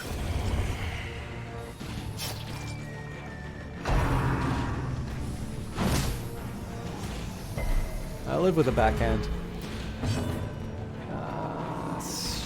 We may kill him on this. Just kind of hoping that I could get a heal in on the... a heal on the leper. Inspiration and improvement. Okay, obviously I'm gonna have to rebuild my lines. Nope, that's all where it needs to be. The altar infuses the hero with great power. Extra damage until cap, extra accuracy, extra crit. So, obviously we're really early on, but this is definitely giving me a reason to try not to camp. Like I said, we'll do a beeline for the top right corner, and if it doesn't work out, we'll reevaluate where we're at. Finding the stuff is only the first test. Now it must be carried home. That's kind of the best balance in terms of the risk and reward of finding the boss. So you started playing this game again after my stream. Oh, that's great to hear. How's it going for you? How far have you gotten? Because like I said, everything that we're looking at here... Okay, well that actually gives me some pretty important information. I'm wasting my time if I go over there, so we'll head down to the treasure battle. It looks like we're going to have a few extra fights. But I will have more to show for it by the end. Do I have anything I can... Medicinal herbs, purified... Oh, hi. Against my better judgment, I am going to try and inflict the bleed on the front row instead of this guy. This is partly because I have the Houndmaster and the Musketeer, so the Houndmaster Musketeer are going to focus this guy down on single target, and the Leper's going to just whack away at this guy. Unfortunately, he's got a high prot, so it doesn't... Okay, well... that was easy. I'm debating about whether or not I want to turn them into a healer or just use the sidearm. You're already around week 60 plus. Didn't start over, just continue. Okay, that's good. Mortality clarified in a single strike. See, I kind of need this guy to be inflicting the bleed, but...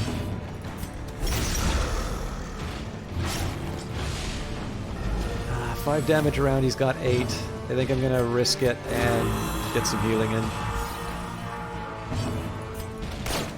Damn it. Didn't pay off. But it does mean that now I can start doing self-heal. So in this case, we're going to switch positions.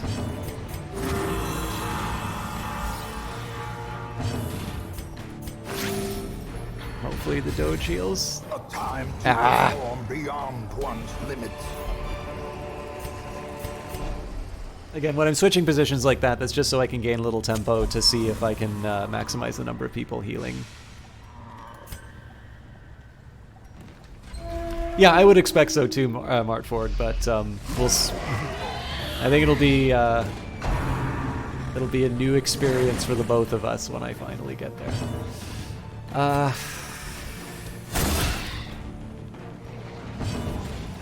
This is a really nice little placement. The Swinotaur may ruin it, but I'm able to do the Rain of Sorrows in the back row and take out, hit both of them.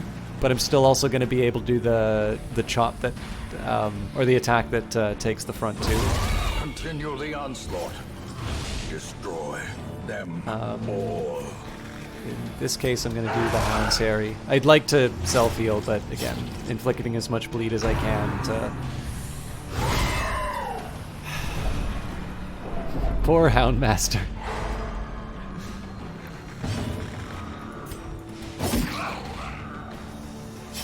Thing is, the leper's not as helpful in with any of these guys just because of their high Exposed protection. to a killing blow. Fortunately, this is why I have the flagellant. Ooh. Confusion, nerves, and panic.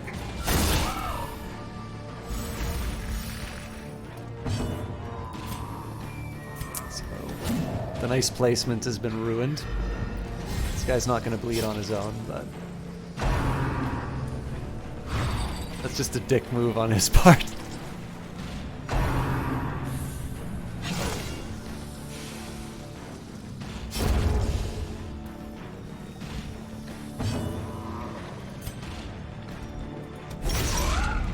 So I think the way I'm going to play this is we're going to focus down the Swinotar and let the Hugh finish. Ah! I'm going to try a sidearm. Their formation is broken. I hate that I had to do that, but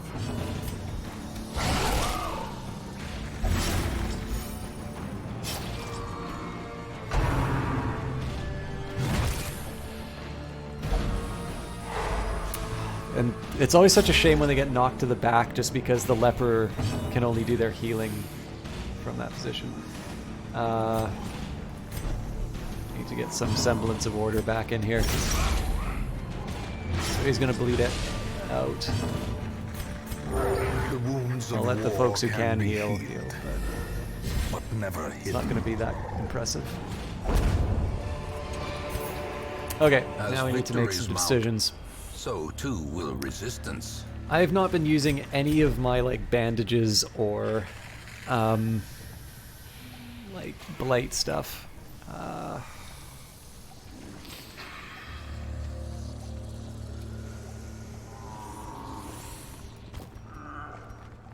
I really do want the dog treats because we're going to be going up against a boss, but clearly I need to...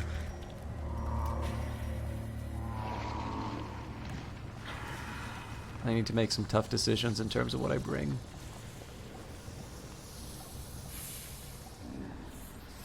You know what? I hate that I'm leaving the gold behind, but... JFC revisited Cultism recently. He'd forgotten half of it, and all that you remembered had changed, so it was disastrous. You're not sure you can face learning that game again? You always forget to use the doggy. Yeah, that's the problem with me. I mean, at least when it's a boss, it's a little more clear that there's no other opportunity to use it. But I am going to be pretty adamant on keeping them here. And yeah, this is not worth keeping. So I have a couple... Actually, the medicinal herbs would have been okay for the moonshine here. I don't think I want to have any more damage on my guys, so we'll pass that by.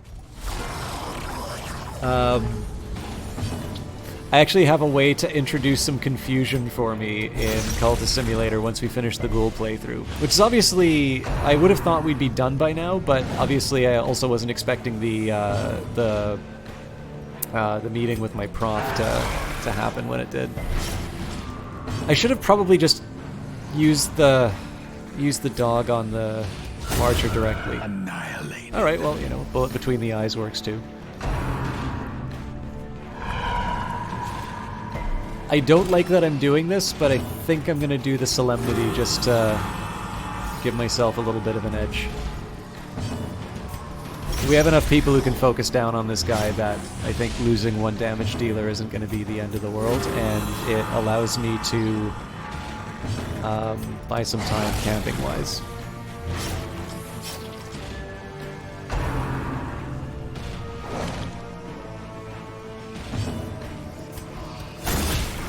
So I kind of want to do the patch-up just to give the plus 33% bonus, but Their cursed champion that's a little... falls.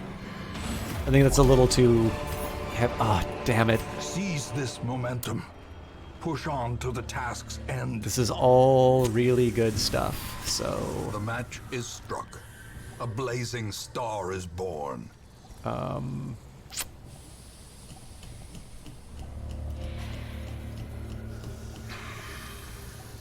Guess we're gonna accept some bleed for a while.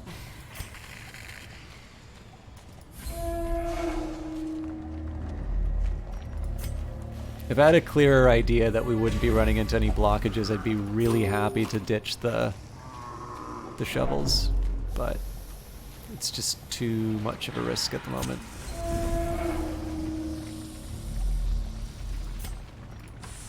And our scout isn't that great.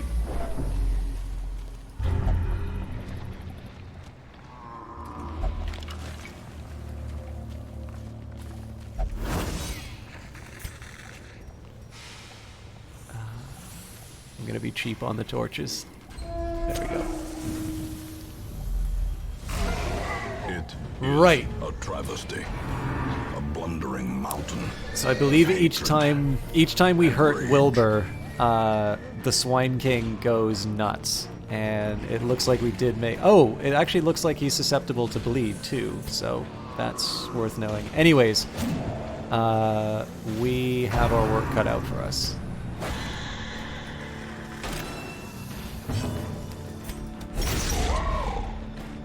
And the name of the game is going to be to pile on as much bleed and as many debuffs as possible.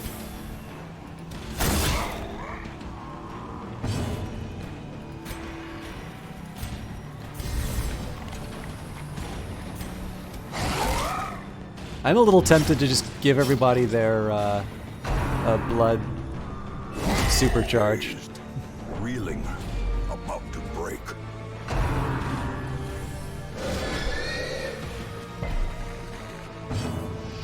Yeah, I'm slowly starting to remember this fight a bit better.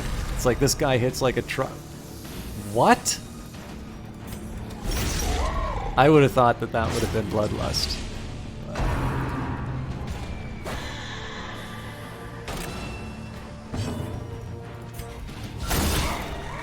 I'm gonna go on the principle of, like, maximize the damage even if it means getting some characters into some scary damage situations. So Hound's Rush, we're gonna still pile on the bleed. Obviously double digit per round is a nice place to be. And if the Flagellant gets hurt, then he's gonna be able to heal up my Houndmaster. This is a very respectable bit of damage. Let's see. The brain in the top. Who does that? Precision and power. It is so tempting to just do a quick self-heal on this one, but... Okay, now I can afford to start healing, folks. I am not attacking Wilbur until that thing is gone for sure. Have a good one, Lyrazider. Thank you very much for stopping by, guys. If you don't know Lyrazider, cannot come soon enough. do check him out on Twitch. I don't know if he has a regular streaming schedule, but he's a ton of fun to watch and a very good programmer. One of the people responsible for bringing you Cultist Simulator. So a cool guy, friendly guy, and very much worthy of your attention if you haven't seen him already.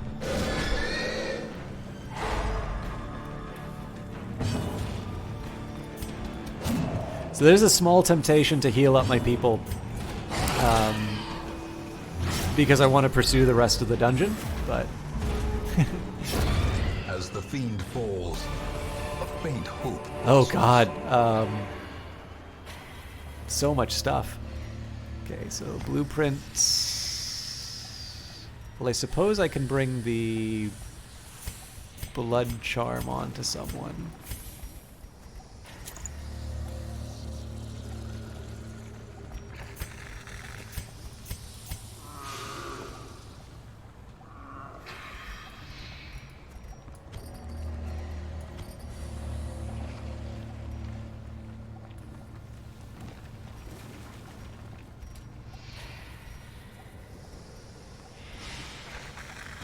Yeah, screw it. Okay, so we'll continue adventuring just to see whatever goodies I can find inside here, but I will jump out as soon as possible. And let's see if we can...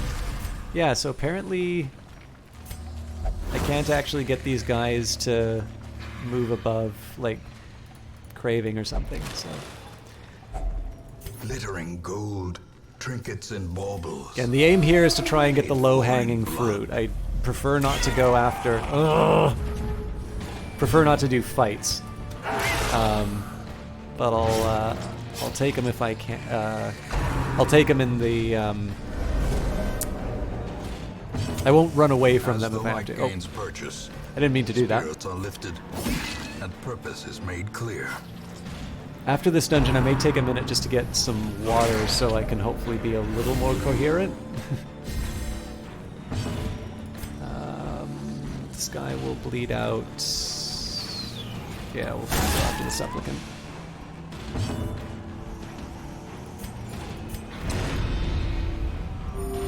I might have gone after the sycophant, but Confidence surges as the enemy crumbles. gives me a little more survivability.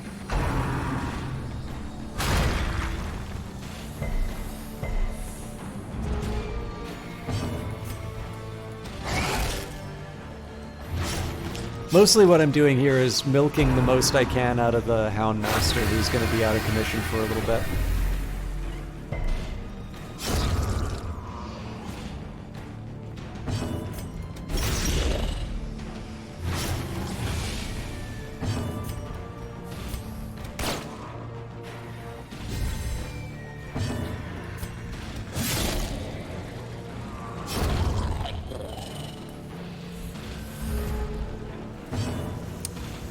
Clearly this is healing time.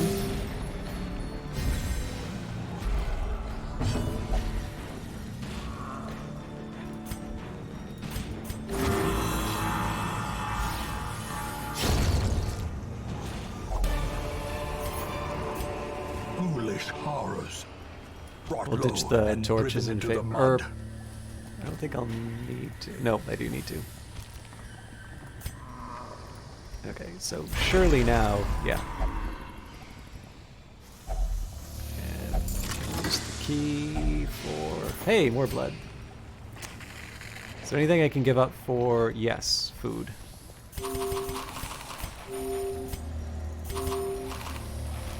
Alright, similar story. If there's... Actually, you know what? There really isn't all that much more for me to get, so I think I will accept what we've got and just say it's a clean run. So a fair amount of cash. The crests were the big one for us,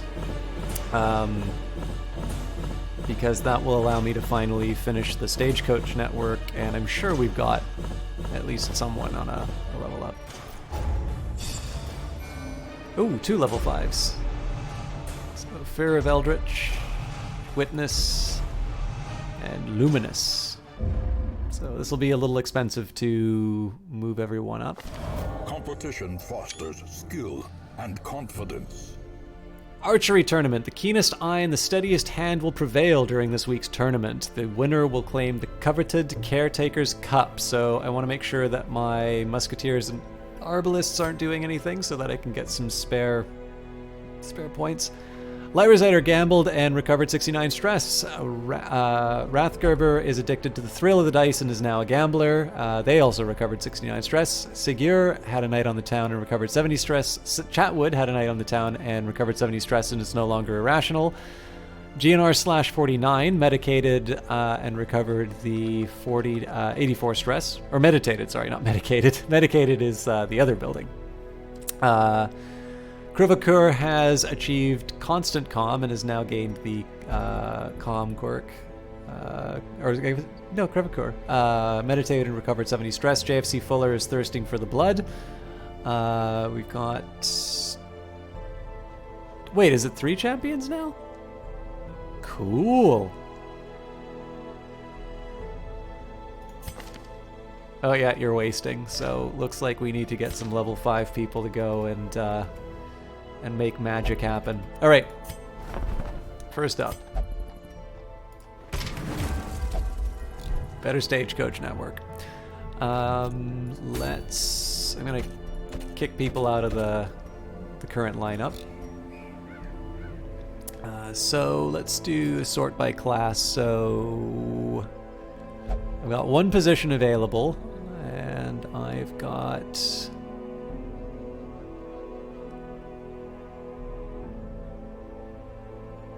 The only thing I can really say I have a surplus of is like the archers and whatnot. So in terms of singles, Houndmaster, Occultist, Flagellant, Shield.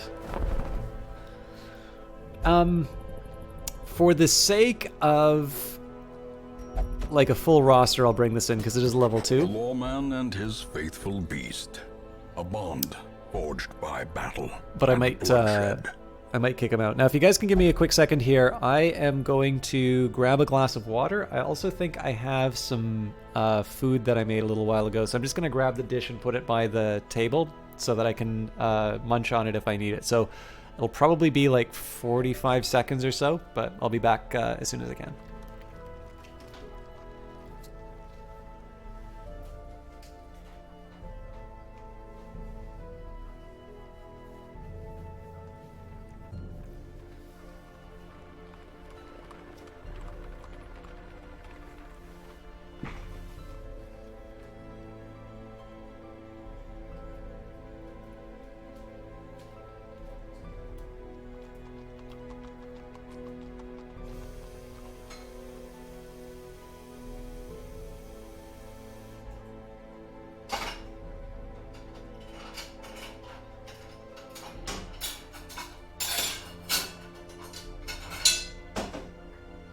Disaster.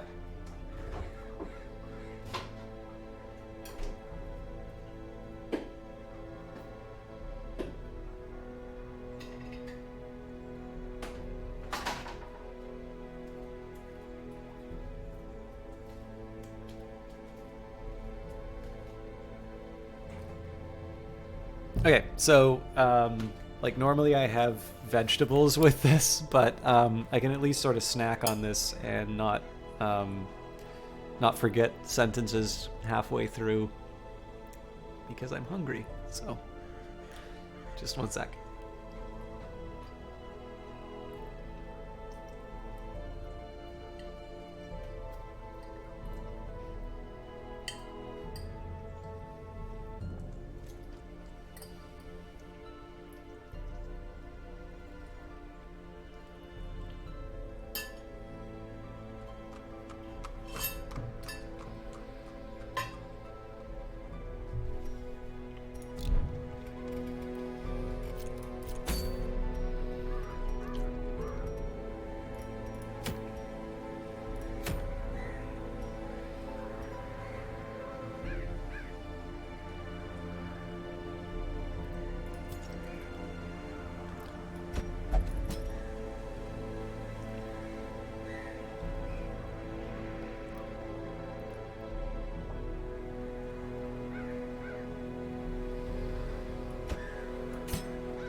This is a trick.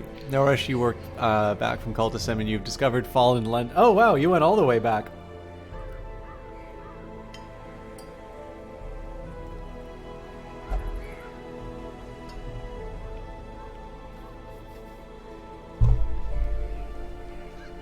I'm just trying to think if it's worth trying to go after the Hag Witch right now. Or the Necromancer Lord.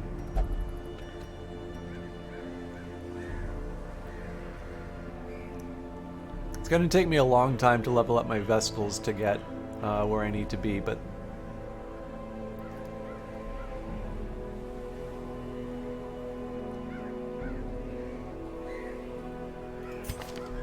Sin would be an okay position. Okay, so let's pretend that I wanted to do this. Bouchier can't come along. Cool Eagle could. There's really no, like, danger to bringing Sharp along. But there's also, like, the benefit isn't quite there because they're already level 6. So yeah, the big problem with this one is that, like, nobody has any heals.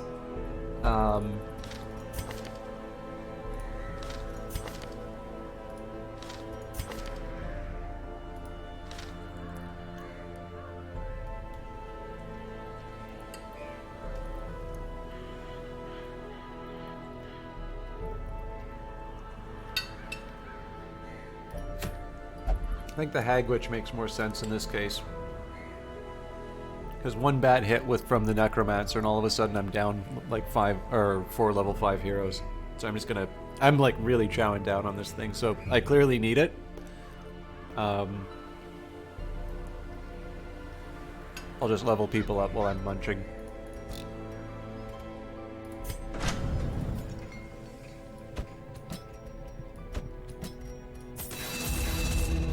Wow, that's expensive.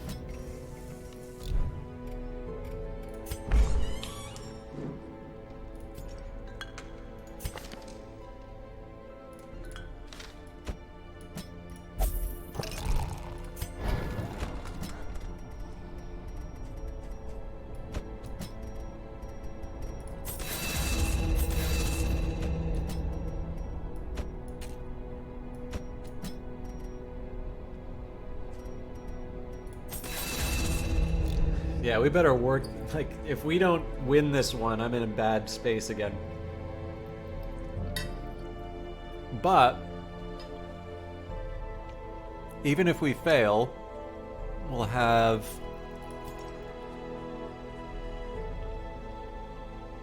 one, two.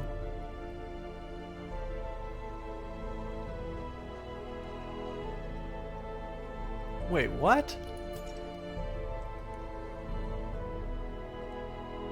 Okay, I guess we'll only have 2 people who've leveled up for it, but it will be like a 5 and a 6, so... I didn't do something stupid like put one of them in a meditation or anything like that, did I?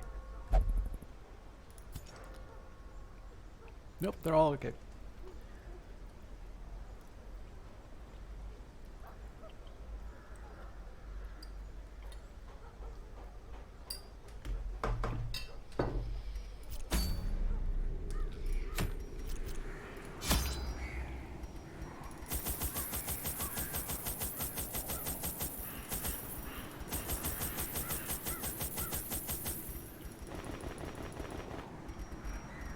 Definitely getting low on blood, but I want to have 2 for each character.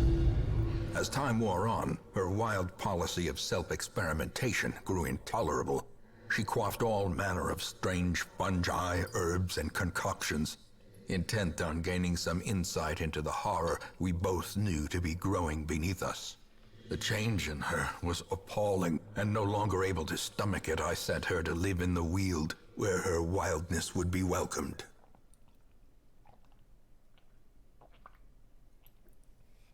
Okay, I'm fed, I've got water.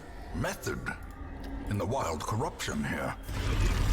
It bears a form both wretched and malevolent.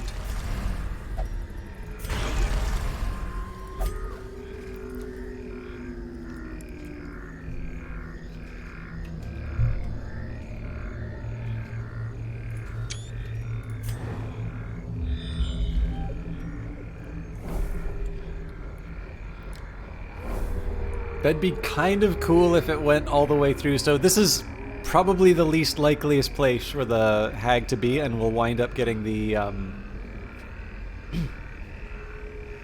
we'll probably wind up being... it'll be costly in the form of giving up a shovel as well as doing a fight. So we'll push ahead. I'm kind of tempted to check out this room, but maybe I don't know where our scouting is.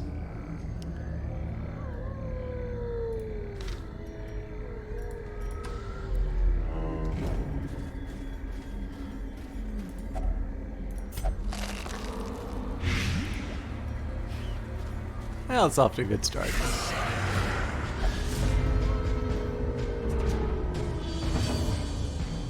I can't remember. I think it's just pick to the face that goes through prot, so Sin can do her good old-fashioned pick and shovel work. Apparently, I've put Cool Eagle in the worst possible place he could be. I should have thought about this a little bit more with my party composition. But we can at least start with a battle ballad.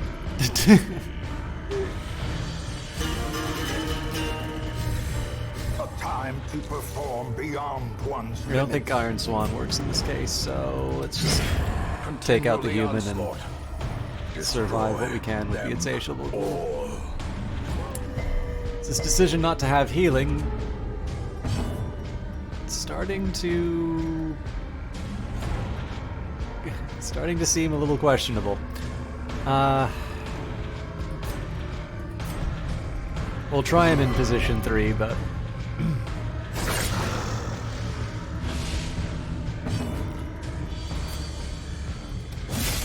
thing is, this is not a really good spot for him to be on this particular fight.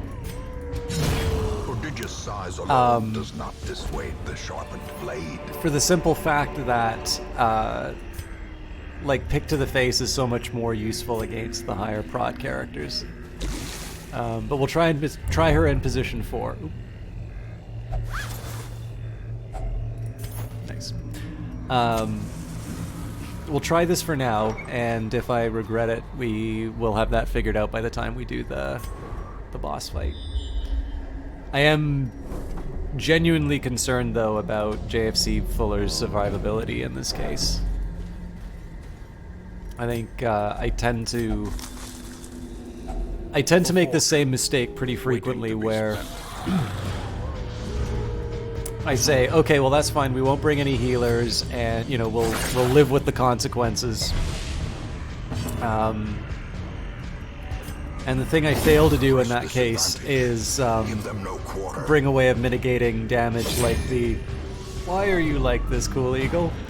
The thing that I fail to do is, as the fiend falls, a faint hope blossoms. Bring a way to deal with thing like bleed and blight going on.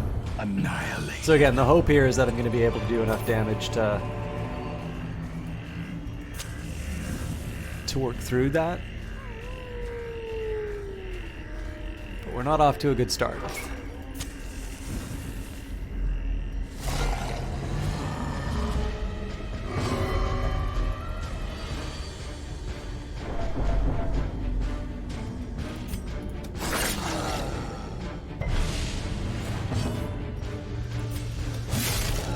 So I do just a standard chop on this guy because he takes up 2 spots.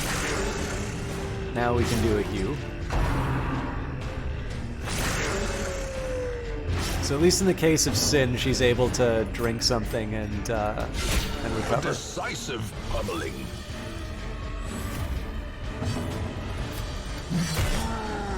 It's my beloved Iron Swan. Reeling. Ooh. About to break. That's a bad spot to be in.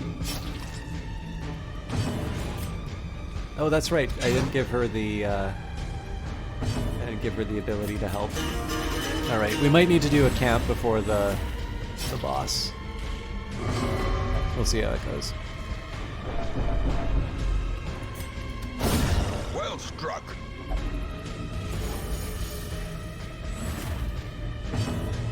I'm not crazy about the breakthrough, but it does Their help me with my formation positioning. is broken. Maintain the offensive.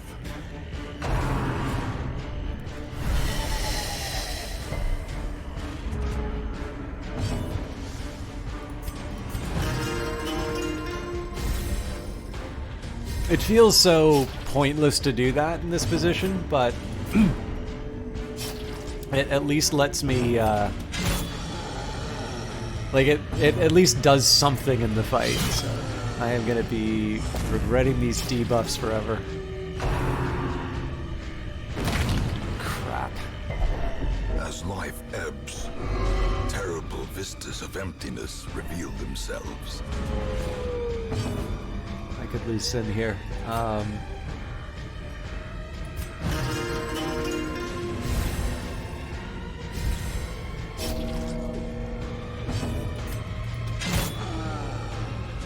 So clearly priority number 1 is taking this guy out completely. I have to I gotta do something with him though. Okay, we'll move him up 1.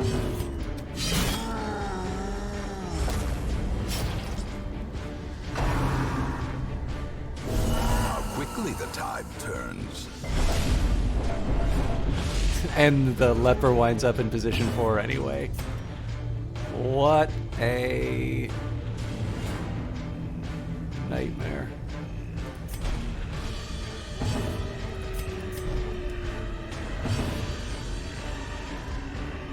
Well, at least she's not affected by the bleed anymore.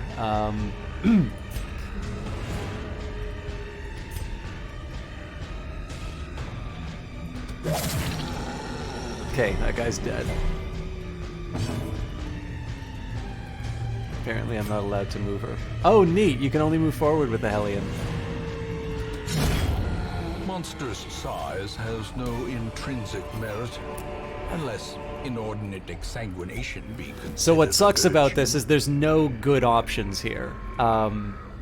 This is a really early campfire, but I can't feed Sin enough to get her where she needs to be. So we'll do the firewood. We'll hope for the best. Huddled together. Furtive Obviously, and a vulnerable. priority to Rats in a maze. healing her.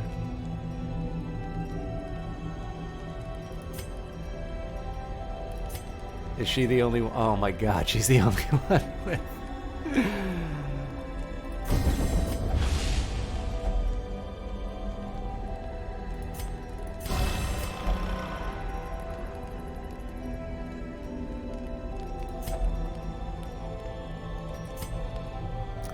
I really need to invest in these people's ability to... Alright, well...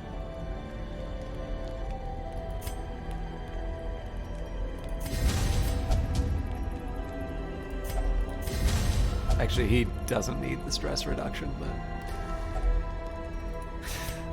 And with my luck, I'm sure we'll wind up, like...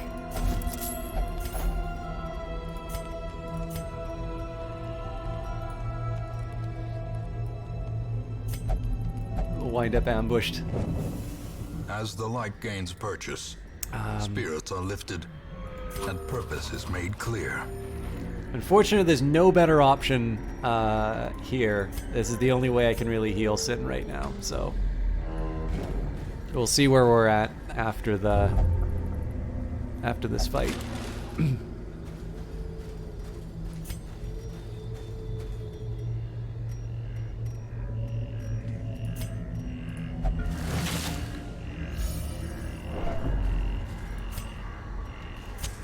The light, the promise of safety.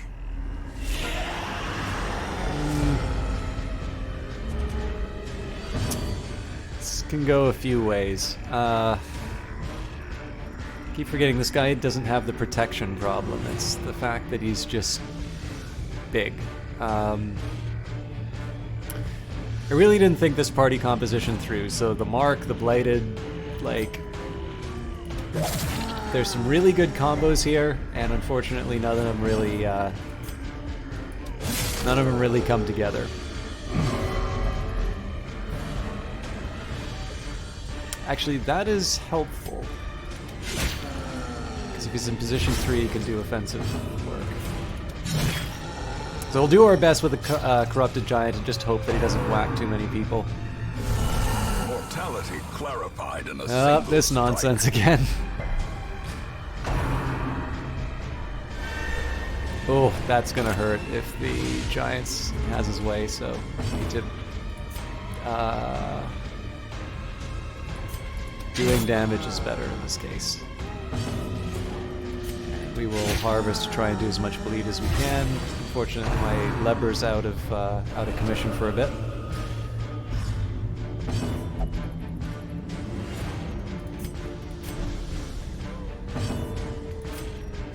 In this case, we're just going to keep with the Wicked Hack because the breakthrough... Oh no, she does extra damage when she's in position 1. I forgot. So here, now there's an argument to move Sin back because it puts my 2 damage dealers in the front. And we will... Okay, everybody's already got Battle Ballad, I think.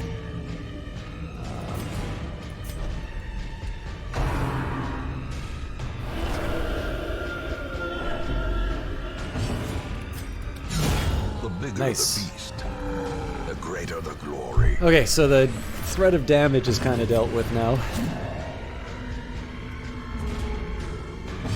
If I can minimize the number of encounters I have between us and the boss, that's for the best. This woman is immortal.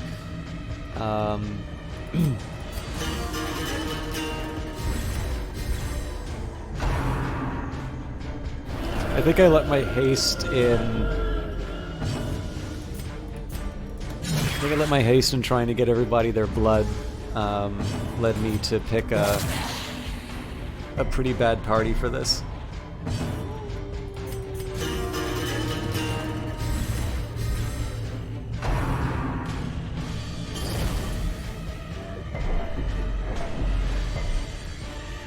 Alright, that could have been worse. Destroyed. And we find firewood! Ah, nice. Driven into the mud. So a map is one of the most important things I could have found right now. Holy crap, she might actually be behind that door I said we didn't need to go through. Okay, it's looking kind of grim. But not impossible. Ornaments. Neatly ordered. Lovingly admired.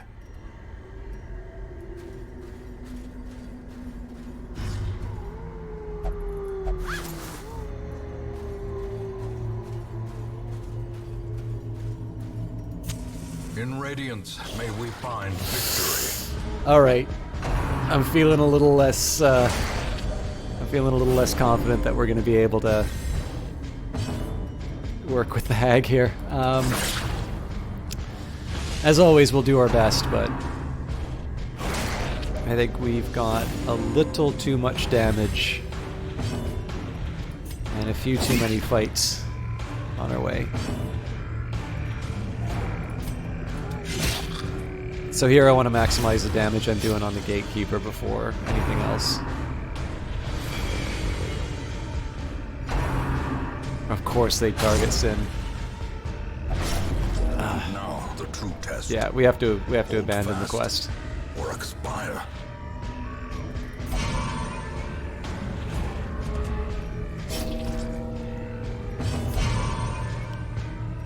This is Oh! In the pursuit of glory. Alright, well. That sucks that we lost Sin, but it's actually given me the reason to keep going with the battle now. Precision and power. JFC Fuller is also in danger of falling, but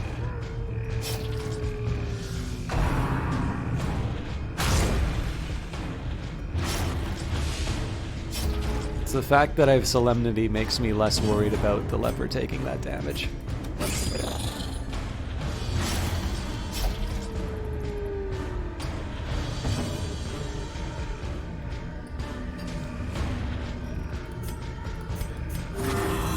This could be a really bad choice that I'm doing here, but I want to try and get my leper up. The slow death. Unforeseen. Unforgiving.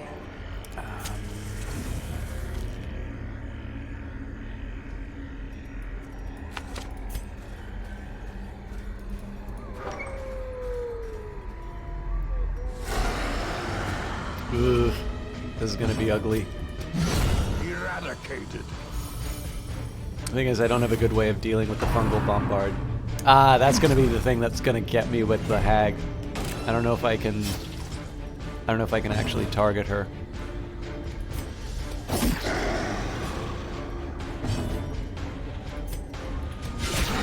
A singular strike. So if this guy gets a mark off on us... Oh, that's already happened, actually. But this is the one character I can actually afford to have. No, it's too much. This skirmish may be lost. Unfortunately, but the battle may yet be won. I was a little too hasty in trying to go and learn from it. Go after the hag. We need to come back a little better prepared. Unfortunately, that's also a lot of money I lost.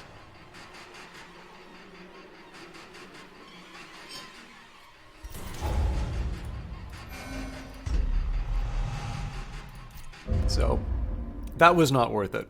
That was really badly I done see something on my long part. absent in the sunken faces of passers-by. A glimmer of hope. Right, Boucher blacked out and misplaced their protection stone. Boucher had a night on the town, recovered 70 stress. Pistries has controlled the urges of the Crimson Curse for now. Falcon is now thirsting for the blood and became a master arbalist, and Colliar is now a legendary musketeer. Okay, we got a couple of level 3 people. So, Altard, you're out. Wait, what? Another soul battered and broken. Leon's in. Cast aside. I think we like a could do the spent same torch. with the highwayman that I recently brought in. So, Deton. Services are no longer required. Shoulders, wild eyes, and a stumbling gait. This one is no more good to us.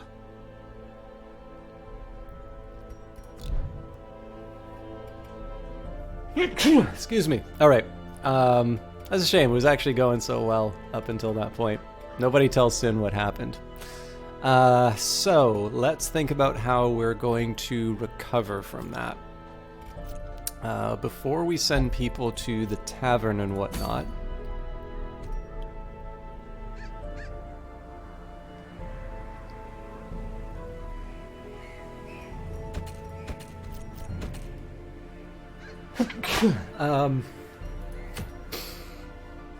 Let's try and get some of my level 4 people up.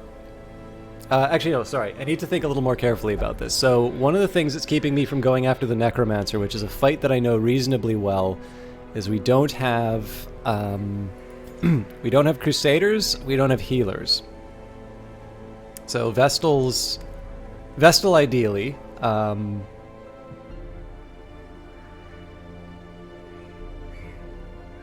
Occultist as a second best. I'm just trying to think if there's a way I can make the Necromancer work with a flagellant, sort of, but not comfortably. Love to say you gotta work in 5 hours. Good night all, and don't get you killed. I'll chat. I won't do so. And we probably only have about 40 minutes left anyway, JFC Fuller. So I don't think you'll miss too much. But who knows what'll happen? Okay.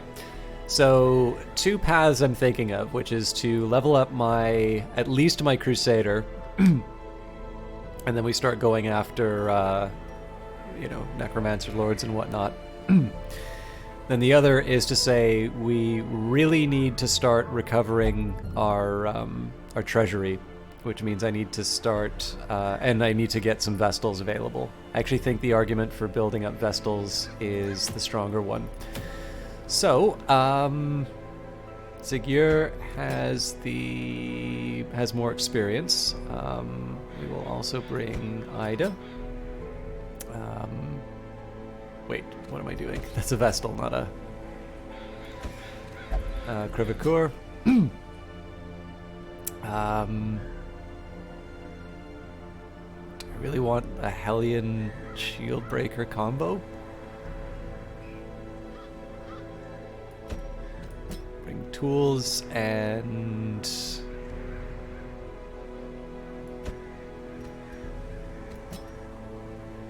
yeah, it's not my favorite line. Well... no, I'll work with this. And because this is going to be a money run, let's spend up in terms of getting people. Oh, I keep forgetting. I also have a bunch of people who are sick.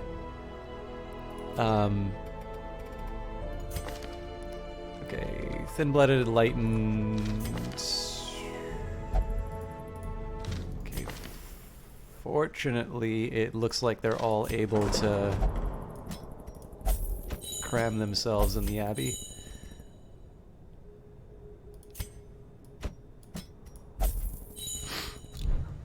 All right.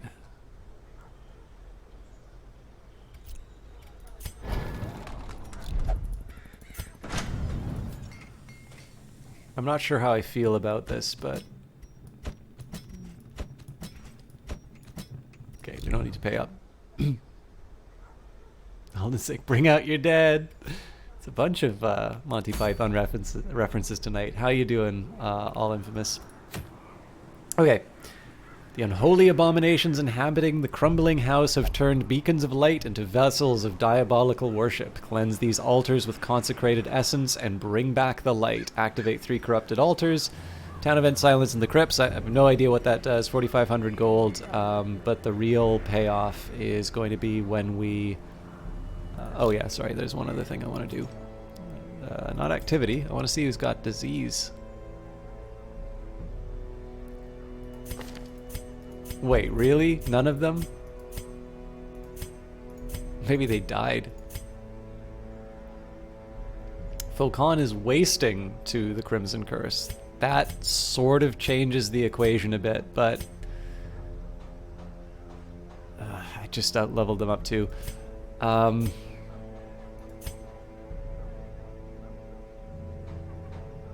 hate so much that I'm doing this, but I'm gonna roll the dice that they don't die to it. Yeah, if somebody had a disease, they're not with us anymore. So I feel so uncomfortable with what I'm doing, but all right.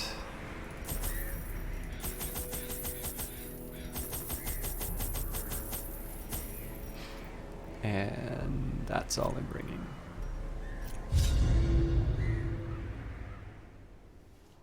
It's the ruins. It's a level 1 party. How hard could it be? Can the defiled be consecrated? Can the fallen find rest? It's bigger than I thought it would be, though. Oh. Sorry, I didn't realize it was a medium dungeon. Watch your step. Tough. I'm trying to see what the benefit is of opening the cocoons, because it definitely does not seem to be any kind of guaranteed blood.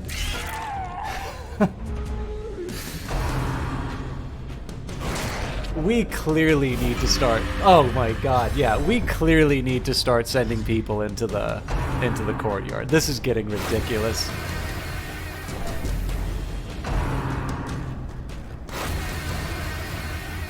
Like, we are gonna run out of blood very soon at this rate.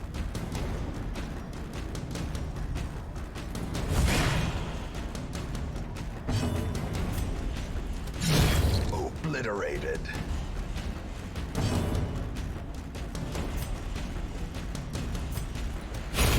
As the fiend falls, a faint hope blossoms. And the problem is I've actually held off on...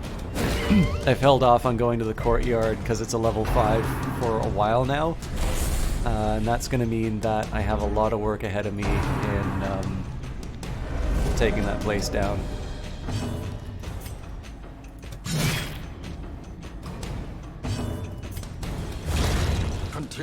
So normally I would have wanted to do the damage on this the supplicant. The reason I didn't do that is because the sycophant always has a pretty good chance of healing.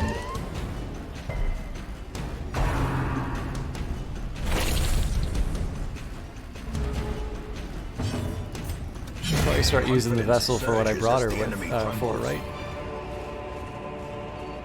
So yeah, we always seem to wind up with more blood from the, like, random Crimson Court encounters.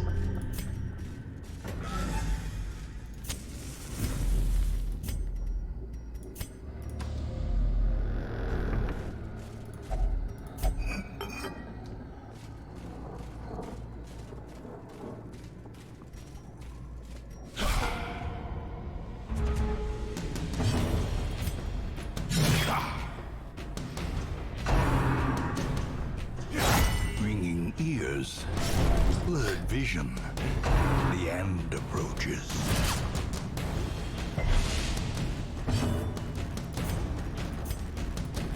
Press this advantage. I'm trying to decide if I think a judgment is the right call here. I wanted to start healing the man-at-arms, but let's get my healer in a slightly better place. I'm ignoring the cutthroat just because the blanket fire winds up being one of these things that causes me some grief.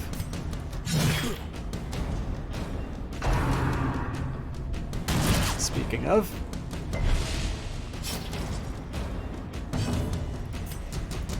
Blanket fire basically makes me have to use the distributed heal, and I really don't like using that. I tend to feel that when I make sort of these half measures in Darkest Dungeon, I always get punished for them. When I take decisive action, it tends to work quite well. So I try to structure my playthroughs around that where I can. Triumphant pride. And usually when I forget to do it, it's when there are big problems. I did make a big mistake by not reading that it was a medium-sized dungeon. I'm severely under-provisioned, but it just makes things more exciting. A powerful blow. Especially with the bone courtier essentially out of reach. And improvement.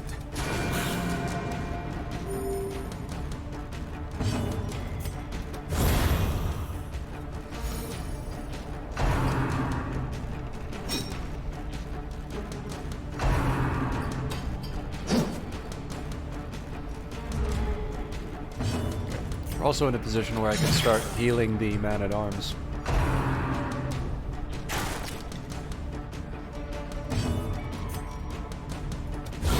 Precision and power. So I got lucky there. I was kind of accepting that I wouldn't be able to do a lot of damage to the Arbalist, but because it was because it wound up being a crit, they all moved up a position. So here we'll do just a quick Fortifying Vapors. It's not going to make all the difference with Man-at-Arms, but it's better than nothing. Lets me still focus on Judgment and get my Vestal healed up.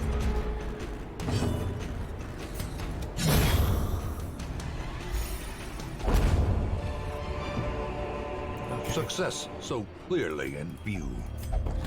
Or is it merely a trick of the light?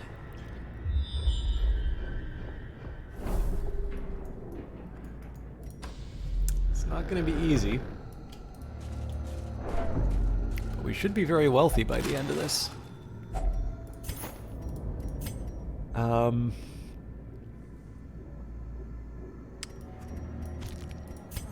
It's probably better that I just lose the illusion that I'm ever going to be camping with these provisions.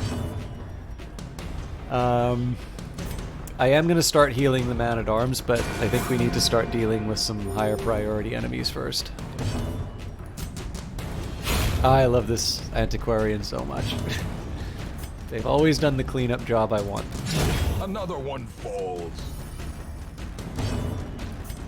The Hellions no slouch. Oh man, this is a really good round. The only thing is I don't have a reliable way of getting the back row.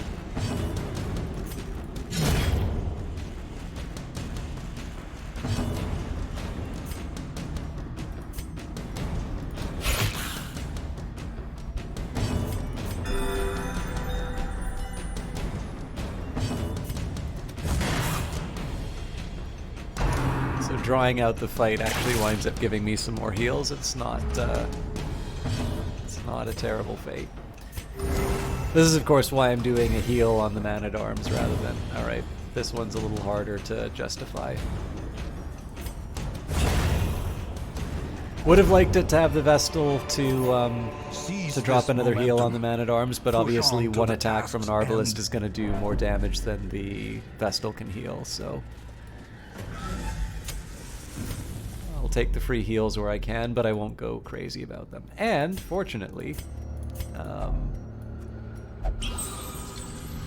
we're getting some inventory space.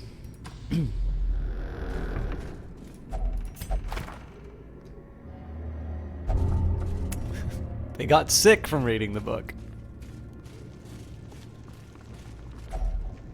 I still like it when you get syphilis from a random corpse in the Warrens or whatever. It's like, what happened?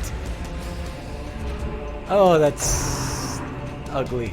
I'm gonna have to get a bunch of damage debuffs on my Hellion.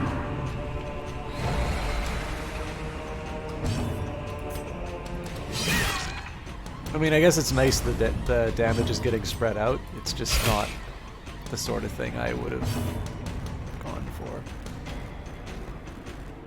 Oh no, we're gonna be...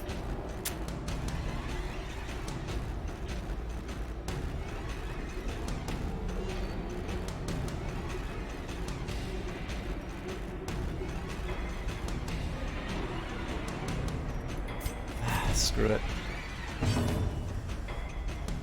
I am, however, going to need to... I want to bring more power to bear. That position really screwed me. Because essentially the Man-at-Arms and the Hellion would wind up fighting. The Antiquarian would never move. And because we didn't hit the... well, maybe they would have converted here anyway, but yeah, that was a bad round for us.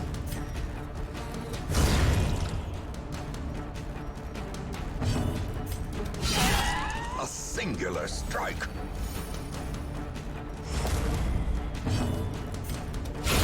Well struck.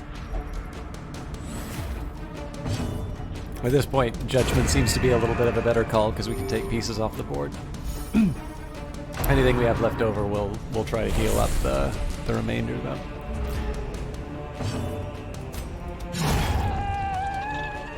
All right. That was horrors. Brought low rather and driven costly, into the mud. all told. But I'm also starting to realize now the cost of not dealing with the Crimson Curse. I mean, like,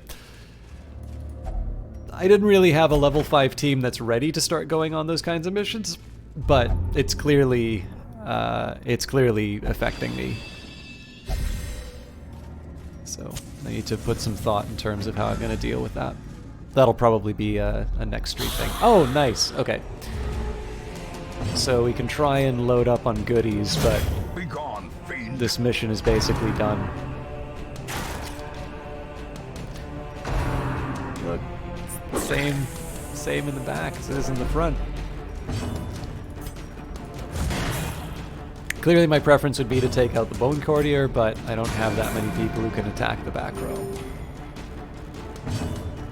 I am curious though. No, I don't have the... I was wondering if I had that Plague, or that Blight one, but I didn't because we were going up against the Pig people last time.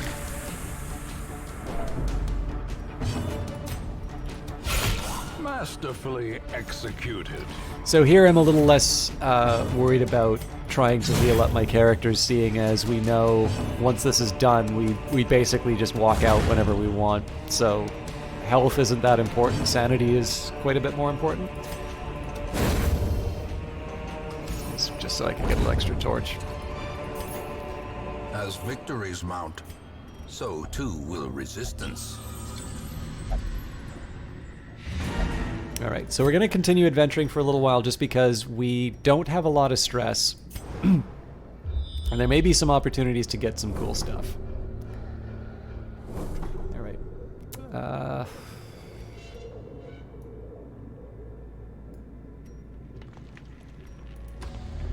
I think what I'll do is I'll get like the 3 here and then we'll go off.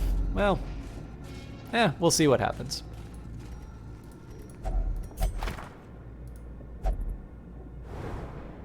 Okay, this might give me some more info. If we have like a treasure room or something like that.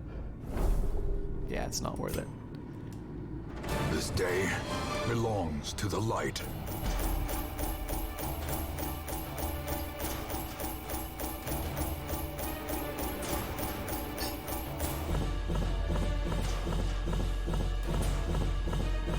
Unvar, how you doing?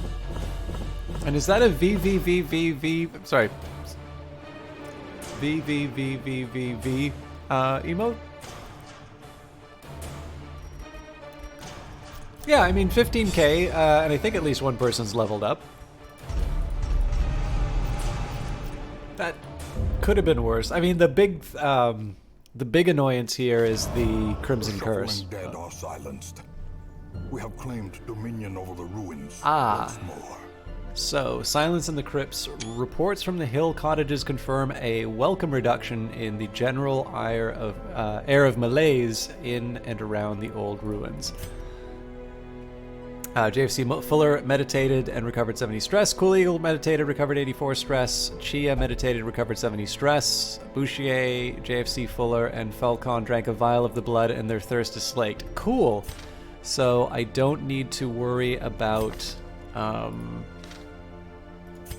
I don't believe anybody is wasting anymore then.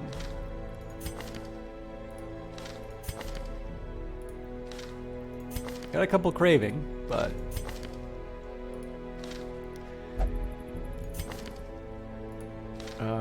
yeah, I'm happy when they take care of that on their own. No really good options here. With enough ale, maybe they can be inured against the horrors below.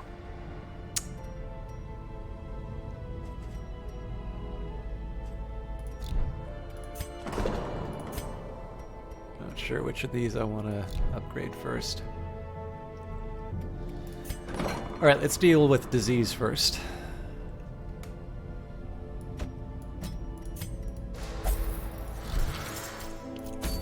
First thing I'm going to do is take a look at what our options are for the ruins. So, you know, this is another good example. It's going to be a long one. It's a really good example of something I'd actually like to bring a low-level team on. Just to get them up to where they need to be.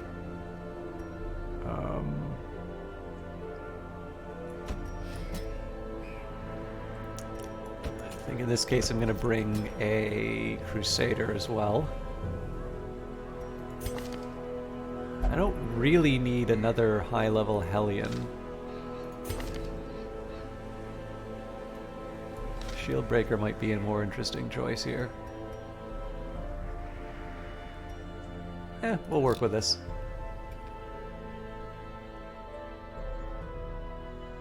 Alright. I can never remember if I've equipped these people properly or not, so...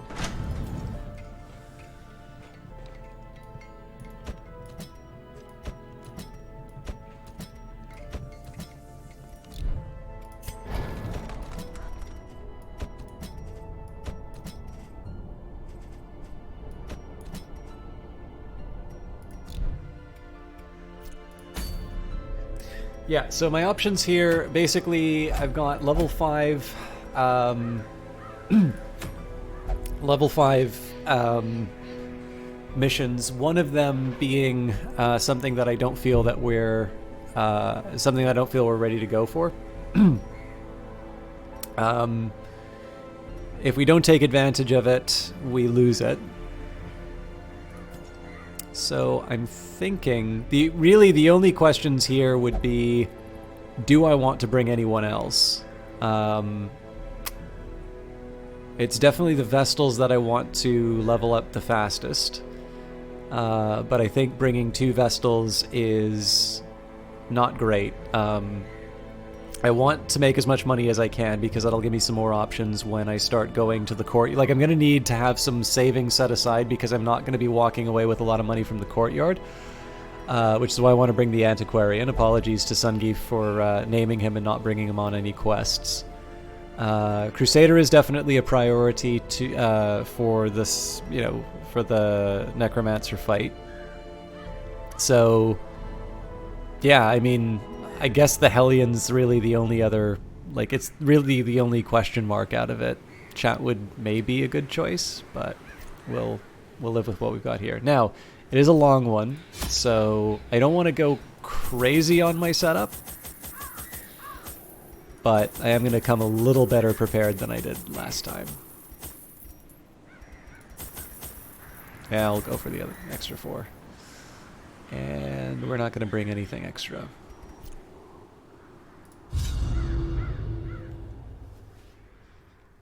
Now again, it's likely we're going to wind up with some more Crimson Curse just because the affliction is so high, but... Or the infestation, sorry. The fiends must be driven back.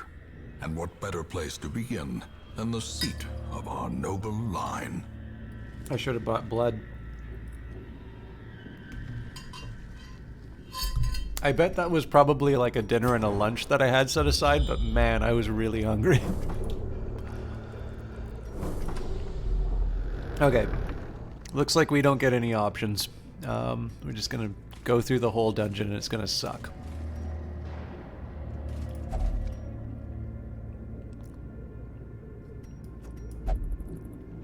Worth a try.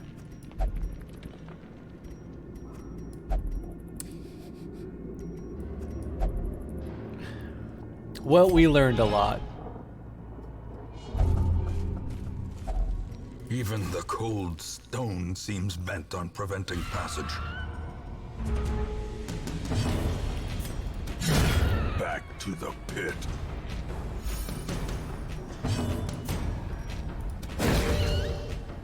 This is really just to boost my torch.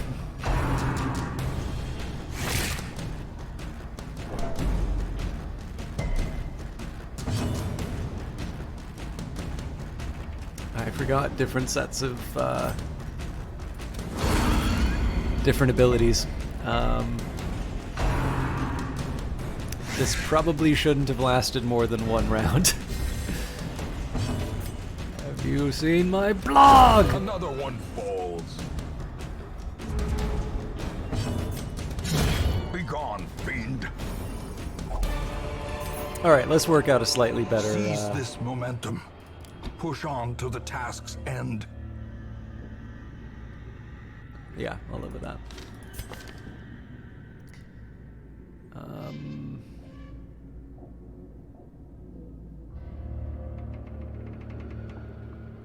I do like Holy Lance, I'm just not sure how often we're going to get disrupted. I apparently didn't spend any... Yeah, okay, we'll live with it.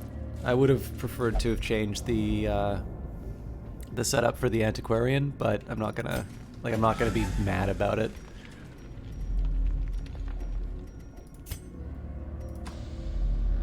But it is 100% a room battle, so we're probably in for a bit of a run. Flobe, how you doing? Waiting to be spent.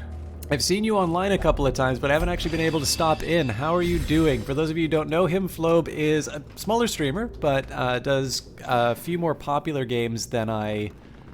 There's a few more popular games than I normally do. So a lot of Fortnite, a lot of League of Legends. Has done some off-the-beaten-track stuff with Cultist Simulator as well. If I like turn-based strategy, I should check out a game called Overland. Let me just bring that up in my browser really quick, because I'm looking for excuses not to continue on in the Darkest Dungeon. Overland. Upcoming strategy video game by Finji. Okay.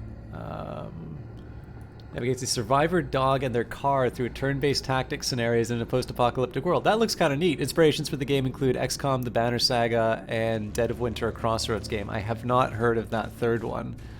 But yeah, I really do like turn-based strategy, and I think it's... the thing is, I think the... Executed with impunity. Like, the quality... Like, if you kind of consider the likelihood of pulling out a random game from a given genre, I would argue that turn-based strategy has a really good track record in terms of providing some solid material. So, like, what I mean by that is first-person shooters are awesome, and I love playing them. Like Wolfenstein, Doom, Battlefield 5, all great. But everyone can also think of some truly terrible first-person shooter games that they've played and probably wish they haven't, or at least can think of stuff that, like, they would.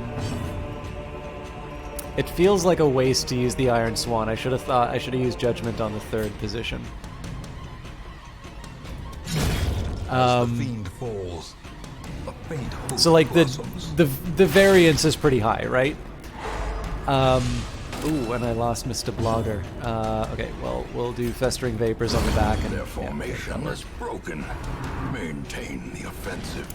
But I would argue that while there are definitely examples of turn-based strategy games which are really not good, I would say that if you were to pick a random turn-based strategy game, because it's not exactly a niche genre, but it's one that I think probably isn't, like, people's first choice when they go through. So, like, I would definitely say if there was a genre that, if Steam had a contest where it's like you get one random game that isn't already in your library from a given genre,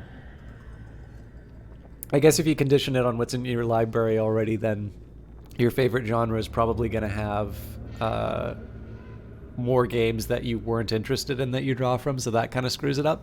But yeah, I don't know. I feel like turn-based strategy would definitely give you a pretty decent return if it were to be a truly random draw out of the turn-based. I actually don't really agree with that. All Infamous. Like, I know from I suppose it kind of depends on where people are coming from. So I think a lot of people think of turn-based RPGs, but I do think there's a really long tradition of wargaming that's been adapted to gaming, and they tend not to have a lot of story. I mean, like, clearly there's a setting, and there's a lot that's sort of being relied on in terms of historical knowledge, but I would definitely say that a lot of the SSI-style strategy games, and of course their descendants, really aren't relying on story there. Similar with Civilization and whatnot. I think a lot of people. I know the writer of Endless Space always gets really sad when people talk about the story not being interesting, because I think, as far as they're concerned, they put a lot of effort into that, and that they did write an interesting story. But yeah, I'm not totally convinced that.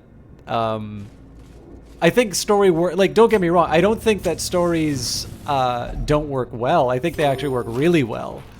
Yeah, actually, we're talking the same thing: Heroes of Might and Magic, or Age of Wonders. Like, I think what's really cool about the possibility of... Oh, crap. Alien malignity. One of the really cool things about especially fantasy turn-based strategy is that it really does lend itself to these larger-than-life hero-type characters, and the enjoyment that people will get out of that. So, like, imagine... So Paradox is obviously pausable strategy, so it may not be a good candidate for turn-based strategy. But let me put it to you this way. Imagine Paradox Development Studio made a game like what Paradox does, but it was in a fantasy setting, and it made sure that it dealt with, like, heroes.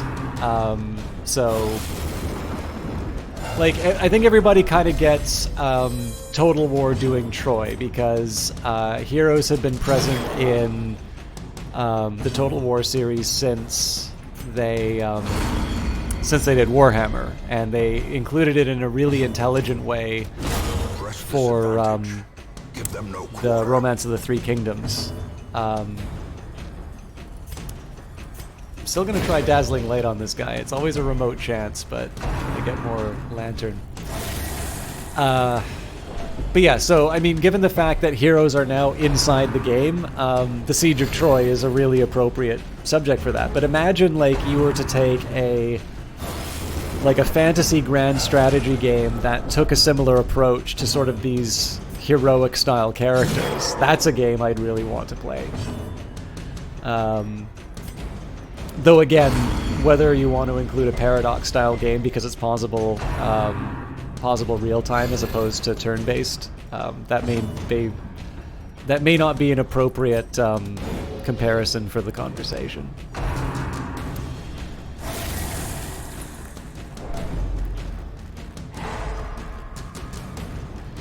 But it's where, I mean, like, I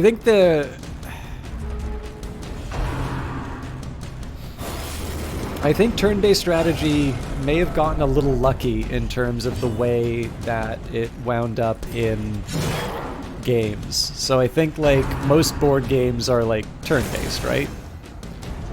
And I think it's natural that people might want to adapt those kinds of games to a computer.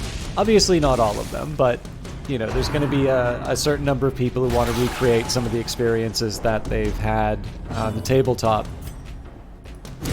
on a computer. And so I kind of feel like all the experimentation and that all of the lessons that are learned by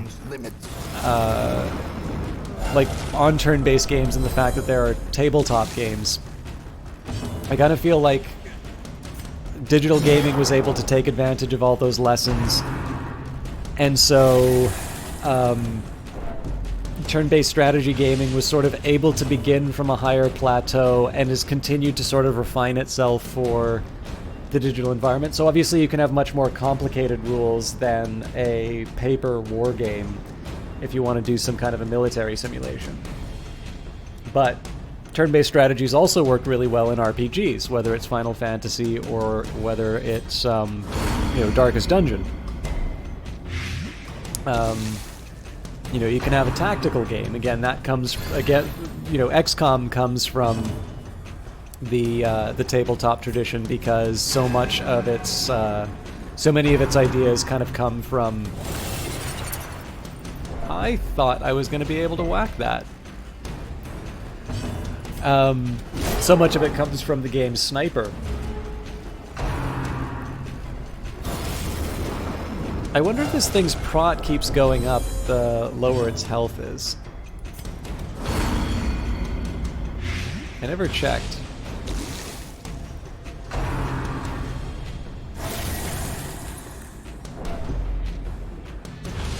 But yeah, one of the reasons why I'm going on like this is I've actually thought a lot about why I like strategy so much. Partly it's just because I like really complicated games. But I also just think there's so many good ones. So the question is, do I want to finish the job here? Or do I want to try and get some healing in? 5 around? Yeah, we gotta get some healing in. Wounds of war can be healed, but never hidden. Well, it doesn't mean... I mean, Monopoly is everybody's... I think Monopoly is everybody's whipping boy for bad game, though, so...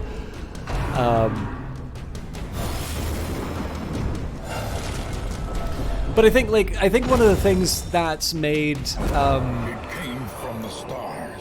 like Let it return to them. I have a lot of sympathy for where you're coming from on that, All Infamous, because I think turn-based strategy has been introduced to an audience that wouldn't necessarily be interested in it, because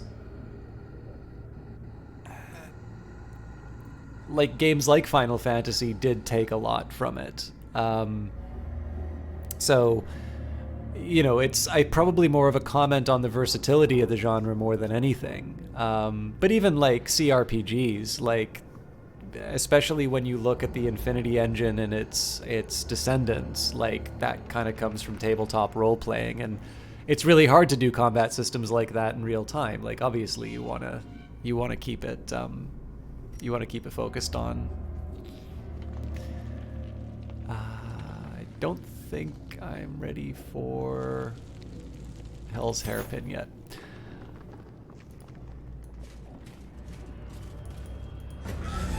But yeah, so like obviously some of the most popular RPGs sort of just simply have that mark of their origins as as an adaptation of a tabletop experience.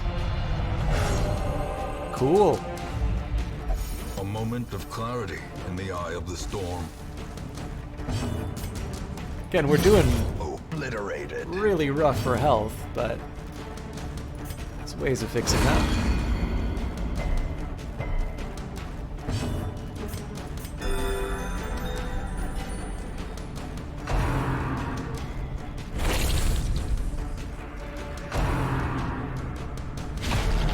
Okay, that's the person I don't want to get then. Injury and despondence set the stage for heroism or cowardice. Okay, that was lucky on 2 fronts. One, they didn't do the thirst, so they didn't move forward. But I'm not going to be able to... Yeah, alright.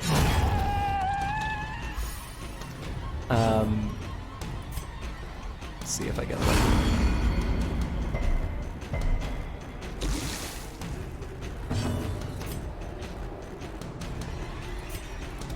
So this is partly just self-preservation at this point, but I am going to need to deal with my Crusader at some point. And that point will be coming soon. Okay, you know what? Yeah, still got to make the block.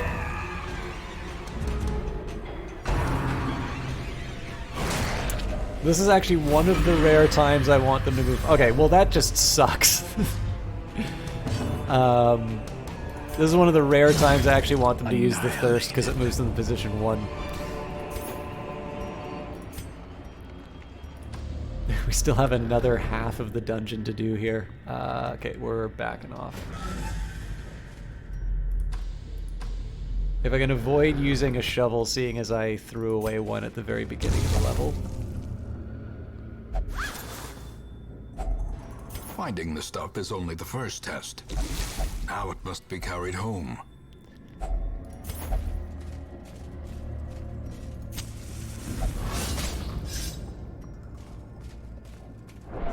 So I can see us getting through this, but I'm definitely in a much more precarious position than I thought I would be at this point.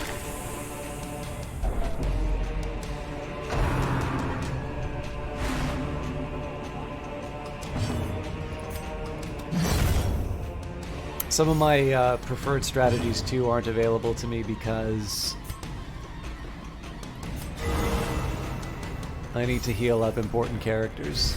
So back 2 rows are going to be purely focused on healing until we can sort ourselves out.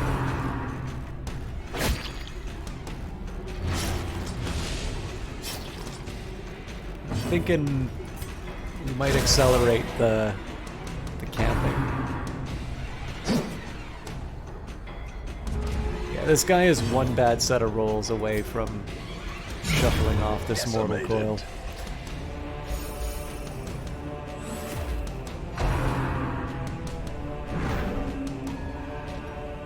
Rolls have been pretty kind, though.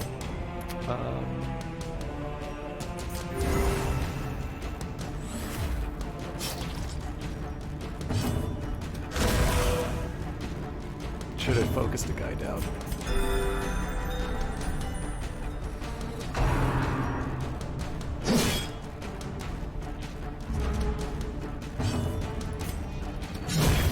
So normally I'd want to take out the cultist acolyte, especially with my stress where it is, but clearly being able to take out the heavy hitter is like that one's kind of a no-brainer at that point. I don't need to be dogmatic about getting rid of the stress dealers. Especially when they roll like that. So here I'm gonna... This is gonna be a risky move because reinforcements can show up. But I am going to try and make the most of... Yeah, well, no heals for me. We'll throw away one batch of firewood. But a victory nonetheless. I've got nothing. Alright, so as much as it pains me to do so, Hellion will get a new pin. I really wish I knew what was in this room. Oh my god!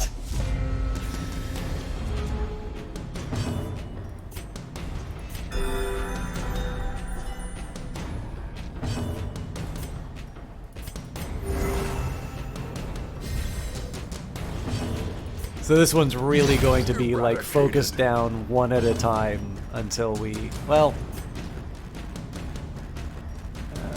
no, it's a bloodsucker, so. Oh, that, okay. Can't complain about that. I mean, this guy will take the thirst and heal up, but.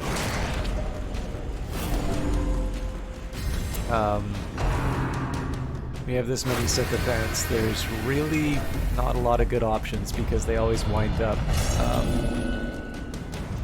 healing most of the damage you do in the first turn. And fury, more destructive than 100 cannons.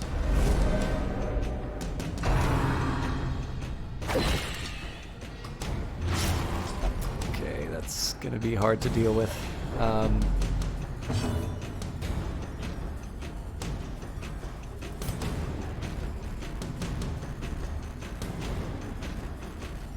I'm going to switch them to healing the Crusader, and I'm going to get the Vestal to start doing some judgment.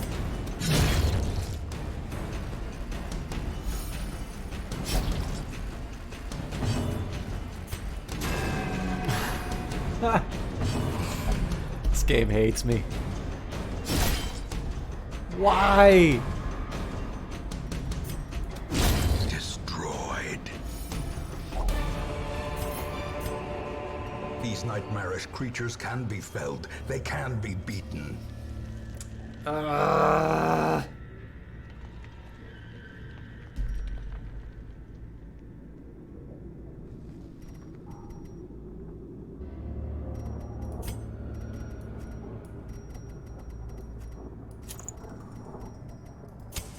light, the promise of safety. I don't want to get rid of these torches at the time that I am, but I also don't want to get rid of any of this other stuff, so it's an argument to camp soon.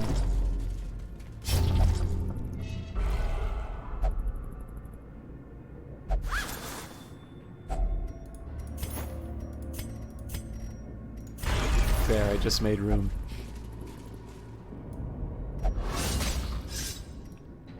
Mechanical hazards, possessed by evil intent. I really hope there isn't something waiting for me on the other side of this door.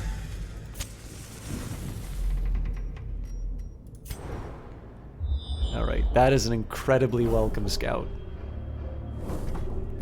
I hate you, game. Alright. So I'm gonna make the most of the lantern that I have right now. Move ahead and then camp.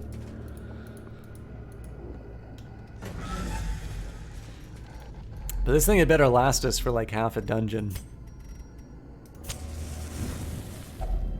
A moment of respite. A chance to steel oneself against the coming horrors.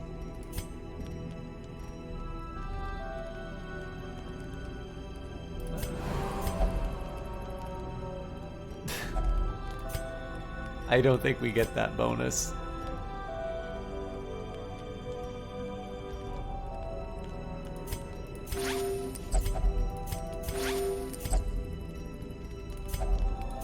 Should have thought that through.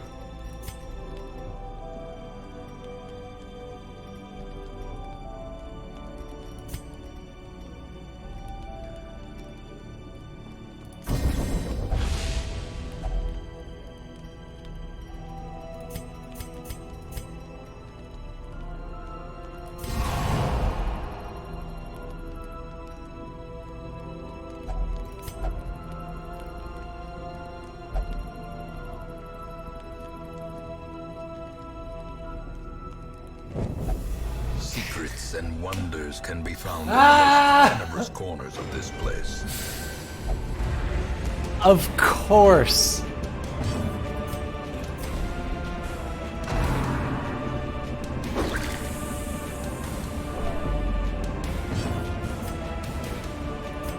Okay, we're gonna continue with the healing program. Continue with the healing program. We'll make the most of what we got. Decisive bubbling.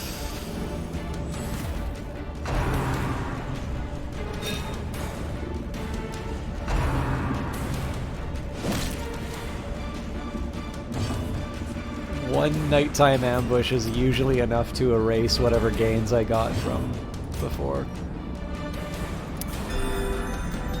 I'm going to use the opportunity, though, to try and max up my healing.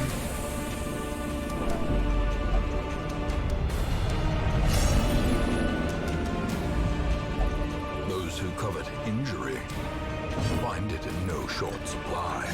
So I'll be in position to get her to do judgment coming up. That's why I held off on some of the healing.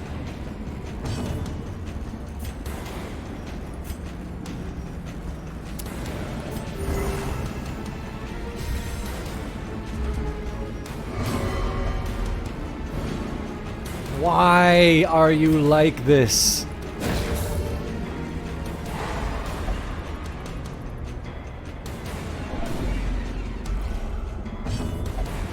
And I'm out of blood.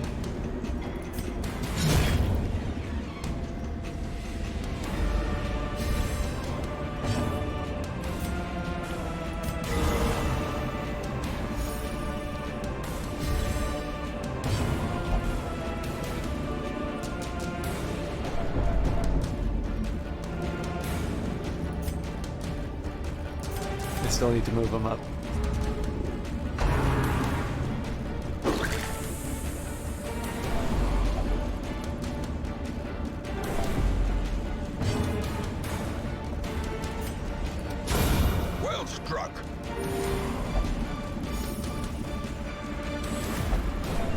We're definitely looking pretty ragged.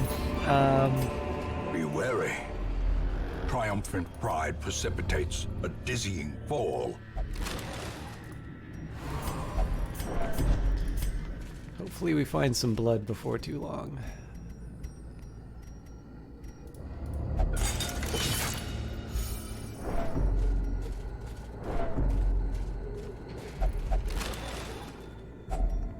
If only treasure could staunch the I mean, we'll be coming home with a nice, otherworldly corruption. a nice haul, but whether or not we keep everyone is another matter.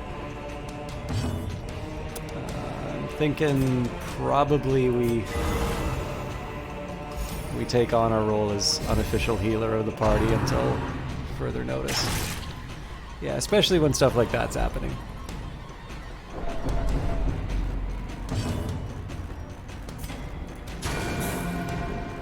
So normally I would focus on damaging people who haven't taken a turn yet, but position 3 is really hard for me to target with this party, so I make an exception.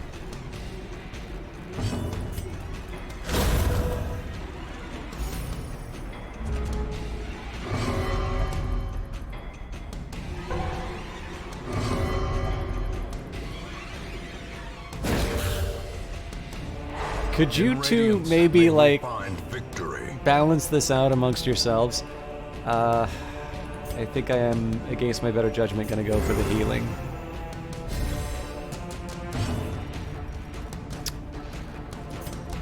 And I can heal, but we do still need to clear a path for the Arbalist, so...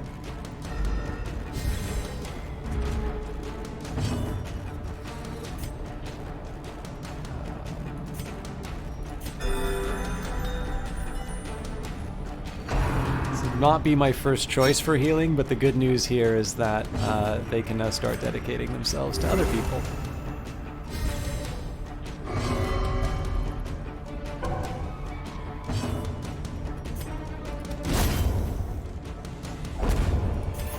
I mean, I suppose the good news is that we hit hard. At least promises success.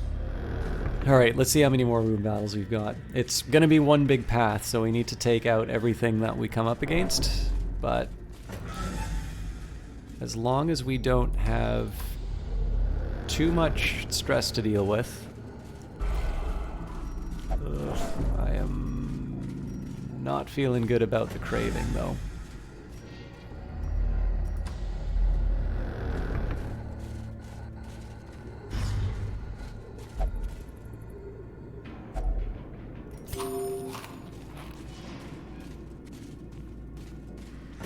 I mean, the good news is we'll have, you know, a pretty substantial bonus in terms of all of the resolve, but it's gonna be... one is gonna be hair-raising, and then number 2, they're gonna be out of commission for a little while, and because they all have the Crimson Curse, it's actually gonna be hard to deal with them because they can't be in the same building as people they might infect. Which makes me think that we're going to prioritize the courtyard for the next little while. I do kind of wish we had more money, though. I mean, we're doing okay, but there's definitely... we've definitely had richer runs.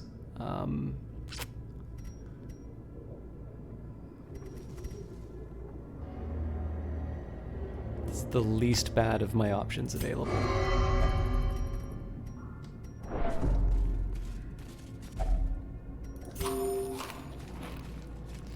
I was debating on tossing away some food, and I'm really glad I didn't do that. Spirits are lifted, and purpose is made clear. Okay, so health-wise, we're all right. This is the worst kind of a group that I can be going up against here, because we've got two people with negative effects, and we've got 2 Bone Courtiers, which will just be piling on the stress damage. So it's almost certain that this Vestal is going to have a heart attack by the end of the round, and we really can't afford to lose them, because the whole point of bringing them was to was to get somebody for a level 5 encounter. But we'll see. I mean, it's not done yet. For all I know, this could be the last room battle, he says with unbelievable optimism. It's not going to be the last room battle. Of course they do. This thing is...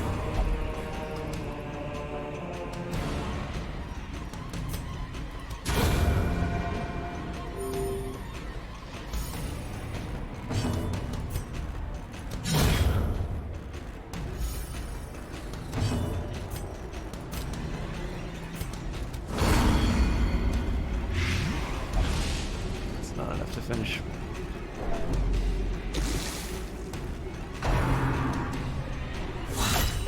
Jesus. Okay, so this is one of the rare cases where I can afford to just kind of faff about for a round. Blazing star is born. Because he's dead as soon as he does his turn. And if I'm lucky, we can get some of the healers to fix some of the trouble.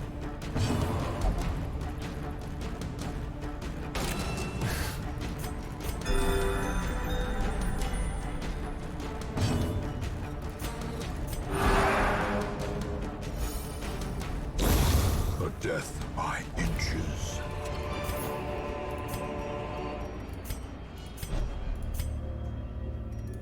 I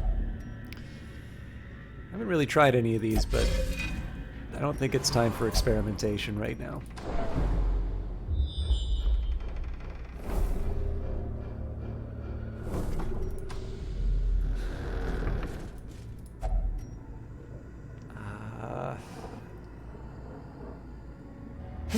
I think I've tried something with medicinal herbs before. Nice.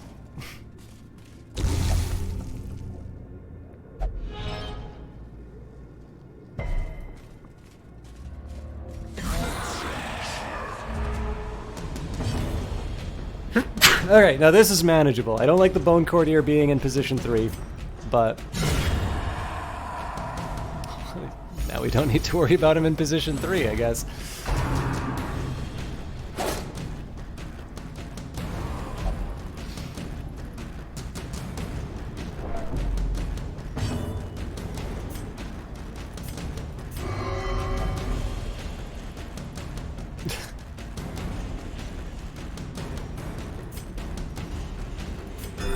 Momentary abatement.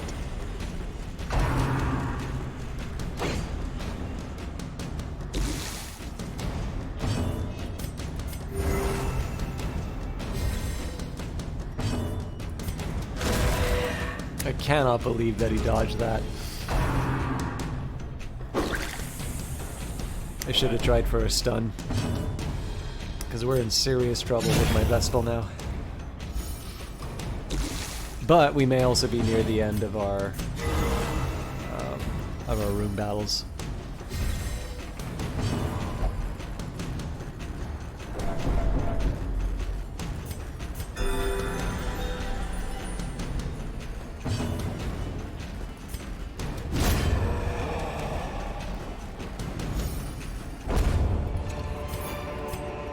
Success so clearly in view.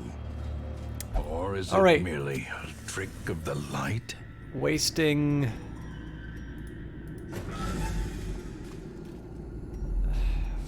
makes me really worried. And not just because of the effects that it's going to have on the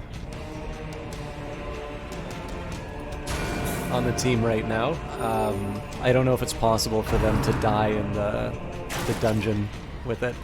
And of course they're at half stress, so they're not really going to be in an ideal state to go out and adventure. I think in this case we'll do a Festering Vapors on the 3rd position, again just because it's a hard one to hit. Of course they resisted it, so it won't matter. But I do have one nice combination, which is the Iron Swan and the Zealous Accusation. On good rounds that can get rid of three enemies, or it can miss completely and I look like an idiot.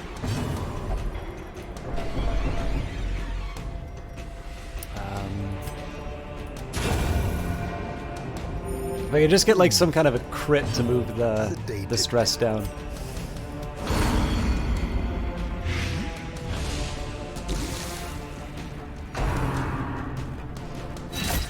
Thing is, though, it is also like a low. So this is admittedly of the people on the team. This is the team I would. The Crusader is going to be the reason the Vestal dies. Okay, this is very welcome. As victories mount, so too will resistance.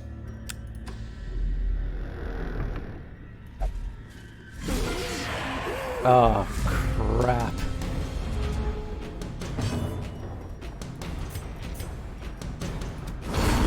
Okay, so Iron Swan to the Cultist Acolyte, and then we go for stuns on the Madman.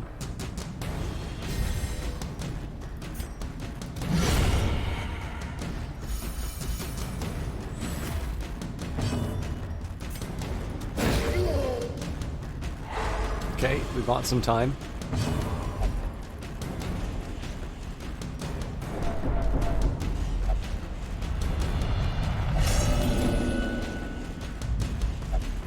Reeling, gasping, taken over the edge into madness. So in this case, I'm going to go for an attack, hit to the face. The rationale behind that one is just it's easier to try and clear a corpse immediately afterwards and make us available to hit the Madman.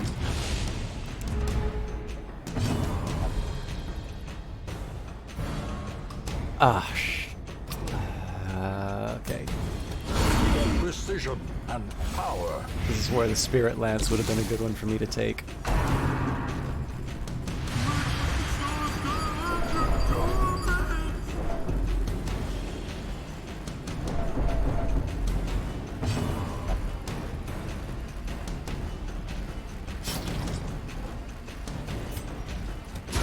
A powerful blow. Crit's gotta count for something. Okay. Oh, and then makes it back with the...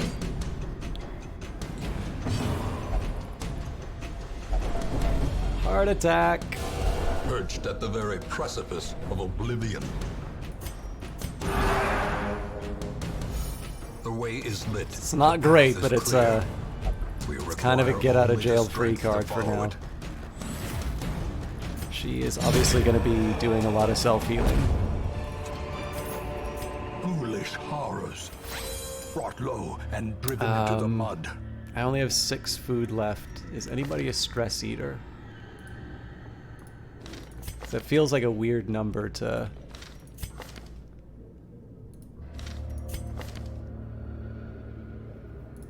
Alright. I may be inviting tragedy here, but... and I'm gonna go full greed and ditch the torches in favor of the... nope, actually I can't do that because that's gonna raise my stress. Okay, we're still pushing on. Again, I really can't afford to lose the Vestal, but we're not gonna get the same kind of outcome if we don't finish the mission. So A handsome reward for a task well performed. or same kind of reward if we don't finish the mission. So we will do our best.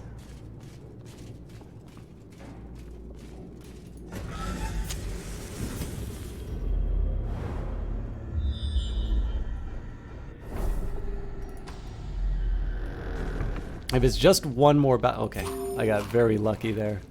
And we still have the rest of the dungeon to go through. Mind you, we didn't have enough food to last for a second trip anyway. So if we do starve to death, it's not because I decided to use the food for healing. It's because I didn't bring enough in the first place. Just 2 more rooms.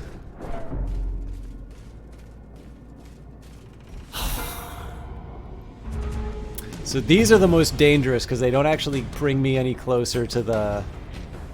They don't bring me any closer to the objective, but they do wind up costing me in terms of stress and health and whatnot.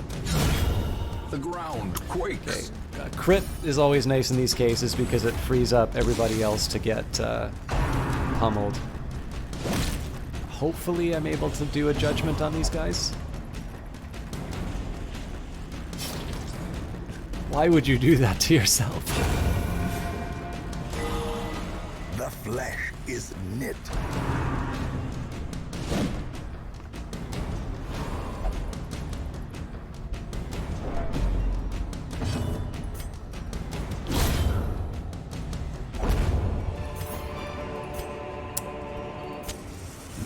Just in time.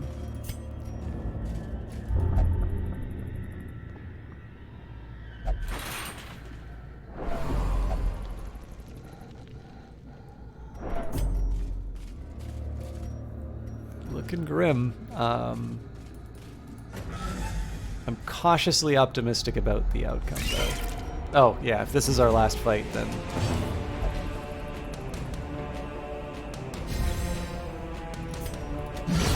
Masterfully executed. So I always prioritize the spitters in these cases just because of the blight. I fear the stun a little. So they can all potentially do blight, but these guys, I generally prefer a stun to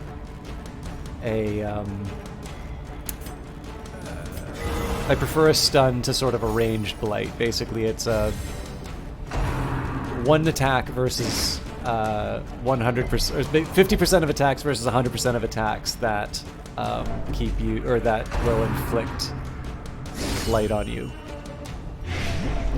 As I'm speaking of percentages, they get a wonderful crit on my Antiquarian, and they're able to get off a spit. And the spit is the one that doesn't deliver the blight. So I can shut up now.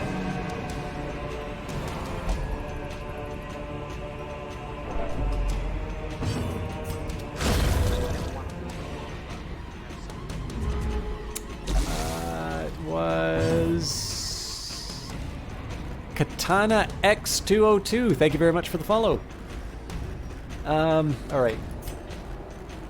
I'm still treating this as if this is going to go on forever, so we will heal up the party members who contribute the most. This does mean the Antiquarian's going to be getting a little short on health. Okay.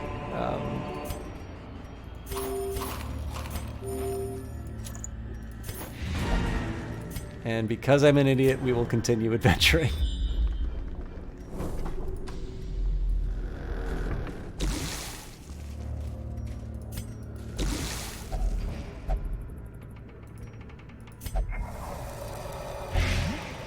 He's wasting. If I'm feeling particularly bold, I can put a lantern in that.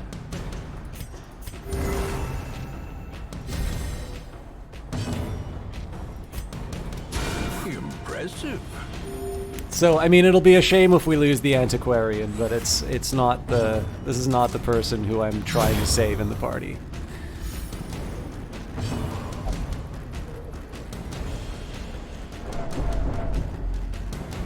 This was really just a greed move to try and get a higher return for the dungeon.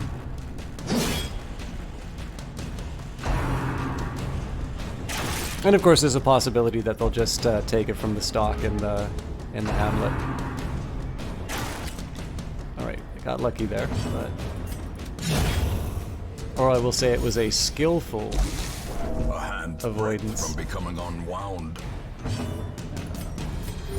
The nice thing is as long as they don't take damage from somebody, like, so long as the only damage that they take is the blight, the Antiquarian is sort of guaranteed not to die because, well, okay, there's always the possibility of things going wrong, but basically they will be able to get that fortifying vapors off. Anyways, the curios really weren't worth it in this case. The money more so, and clearly we don't need the shovels, so we've got all the loot we need. And again, I kind of want to go over and just put a... Oh no, I don't have any torches that I can put in there, so even if I wanted to commit suicide, I can't. Teetering on the brink. No, finish the quest. The abyss. Room by room, hall by hall. Alright, let's take a look at our financial position after that. I have a feeling it should be a good one, but not like my biggest return. I don't know, over 20k. So almost I know we're 30k after after the quest rewards, and the busts are actually something that we need because they improve the medical ward as well as the cathedral or church or abbey or whatever it's called. So yeah, overall, except maybe for the deeds now, all stuff that we needed, and then of course a nice acceleration in terms of our XP.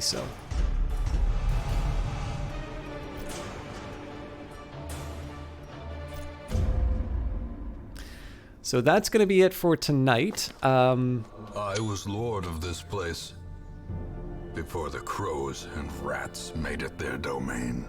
I know I started a little earlier than I normally do on Fridays, so if those of you are used to seeing me just get started around this time, I actually have some stuff that I want to try and do tonight still. I didn't sleep too well last night, but I kind of have my second wind. I think this is probably after actually having some food.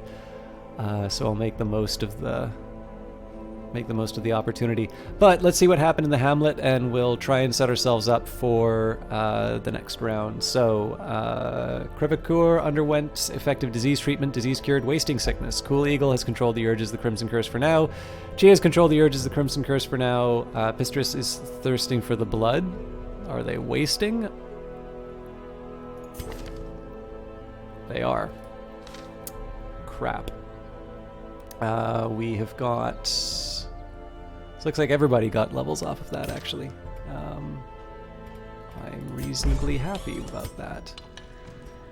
So I can boost gambling. I can't boost the Abbey, but it's tempting to boost the Abbey. So it's very clear that the courtyard is kind of the source of all of my woes.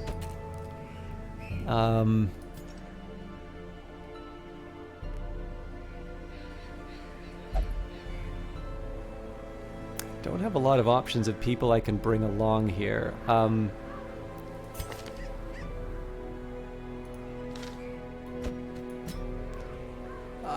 really reluctant to do that, but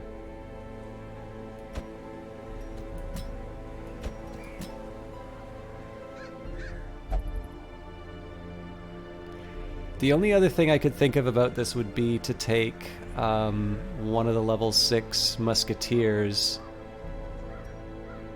But that doesn't give me an opportunity to like level people up, so this.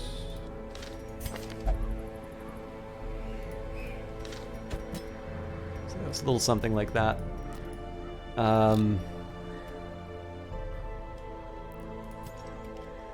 Okay, now as far as stress is concerned,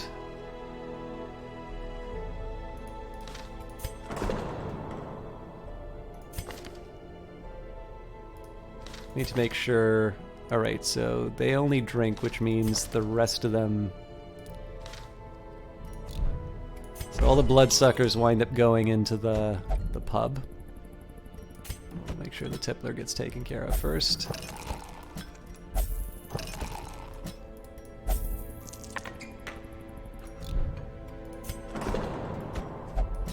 GNR is finally able to get some much needed stress relief. Oh, I did also forget to take a look at the barracks. Ooh, we've got some pretty good choices here. And if memory serves, we don't actually have any replacement flagellants.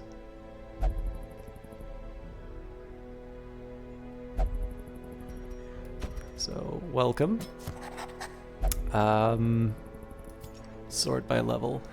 So I've got 4 4s and 5s.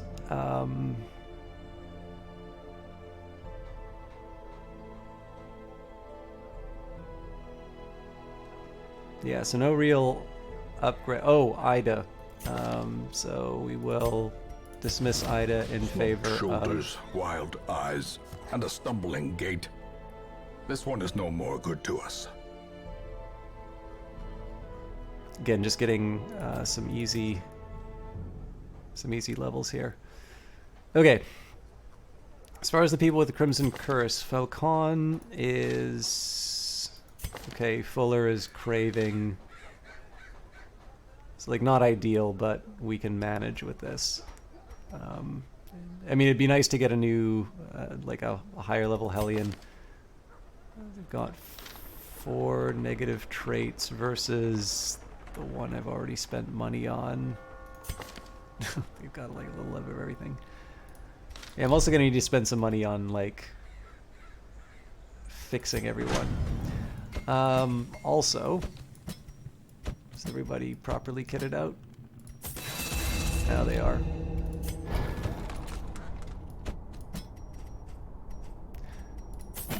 I'm not actually going to use these, but I might as well. Seeing as I'm a little more flush.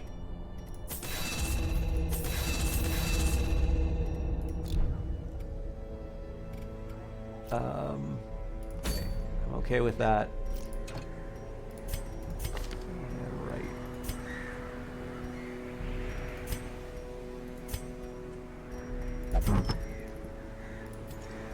Essentially what I'm doing here is I'm trying to set myself up for the stream where I'm going to have forgotten what all my intentions were. I'm trying to set myself up for the courtyard we'll be starting with. Okay. The thing is, we don't really need a lot of things like torches. I am going to bring...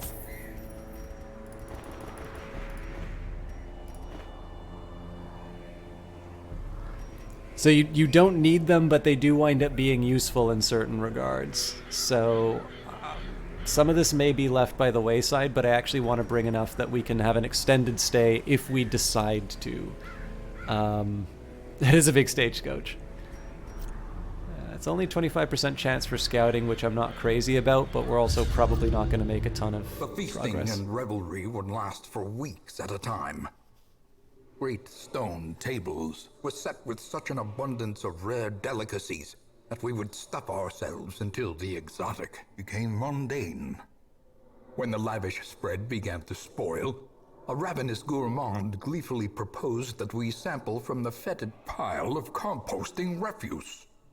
The notion was dismissed as decidedly unhealthy. But days later, he was found cackling madly atop a heap of rancid comestibles, licking his fingers in delight.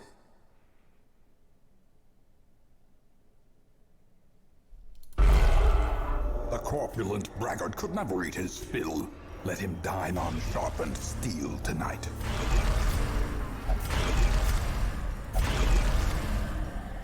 This is going to be a disaster for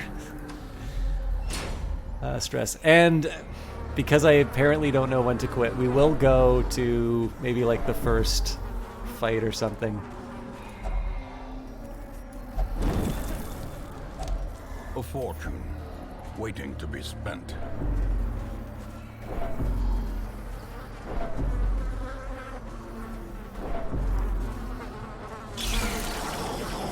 Well, this will be fun.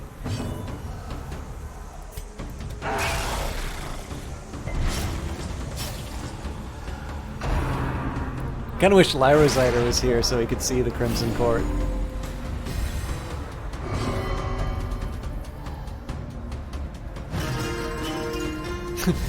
Would you play music for the blood?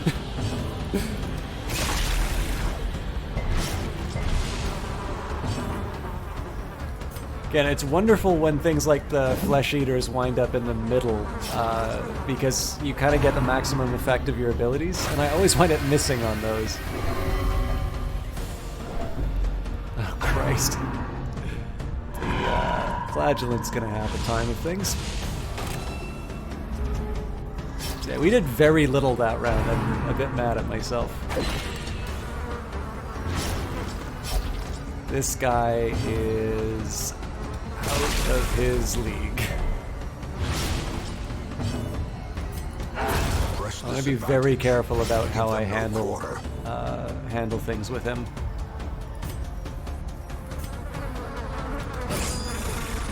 So he'll be able to heal with his abilities and such, but...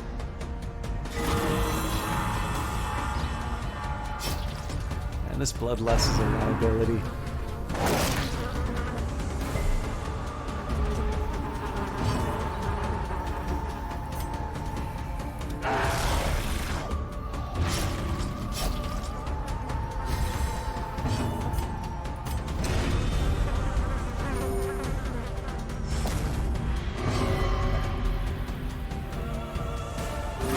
Oh my god.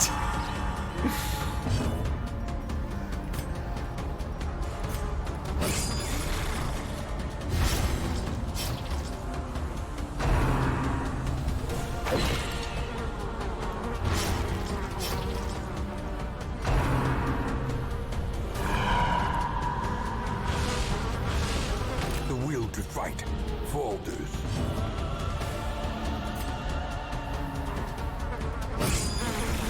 I do the battle ballad, but I'm scared that nobody else is going to be doing the damage.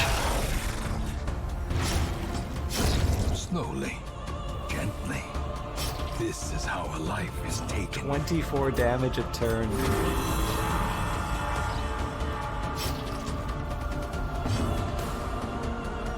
Yeah, not much else we can do. I mean, oh nice, we didn't take him out. A victory. Perhaps the turning point.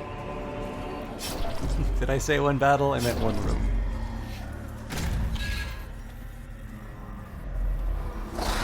Oh god, this will be bad. So I gotta deal with the manservant before he turns into a... Or does the manservant turn into a pack of mosquitoes? I don't know, and I'd rather not find out. Jesus.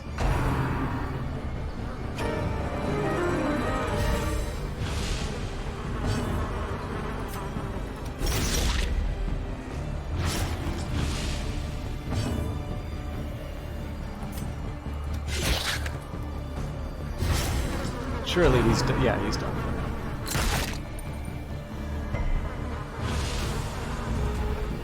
Hit me where the armor was. It's all good. Not exactly where I want the Houndmaster right now, but I'd rather just put out the damage. I can get Cool Eagle to give a battle ballad or something as consolation. Let's deal with the courtesan. She should be, yeah, she's done next round.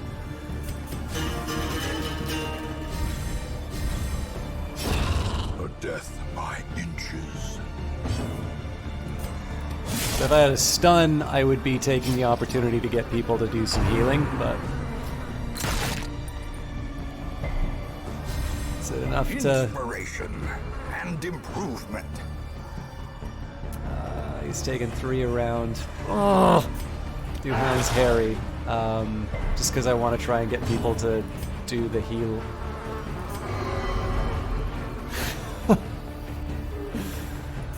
This game. Actually, it would have been smarter for me to heal Cool Eagle because he doesn't have a self-heal.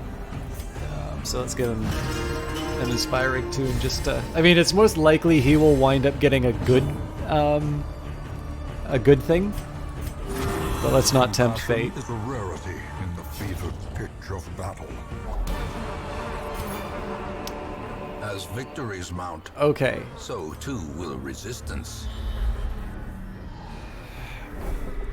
And now we get to pick which path we go down. But we will do that another time. Because I'm clearly not going to get to the Viscount. And I'm 45 minutes past. And I think a bunch of people left right around the time that I said it would be done. So as always... Oh, damn it. I also forgot to make the screen the proper size. So sorry you didn't get to see that in its full glory. But thank you everybody for watching Darkest Dungeon. I always like playing this. It's always a tricky one for me to try and fit in the kind of in the grand scheme of things, because I basically have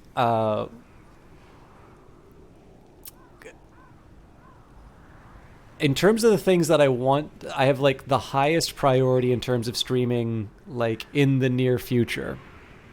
Imperator Rome, Age of Wonders Planetfall, Night Team 4. those are like my sort of like 5 alarm. I want to do this more and soon. But obviously Darkest Dungeon is something that rewards kind of repeat play, and I don't know, it's a good time. So I appreciate you guys hanging out as always. We definitely had a much better time of it than last week, so I'm feeling in a better shape. Now, I don't get a chance to host this person very often, but Tank Pig is currently playing the Surge 2. Now, I haven't played the Surge 1, and I haven't seen anything from the Surge 2.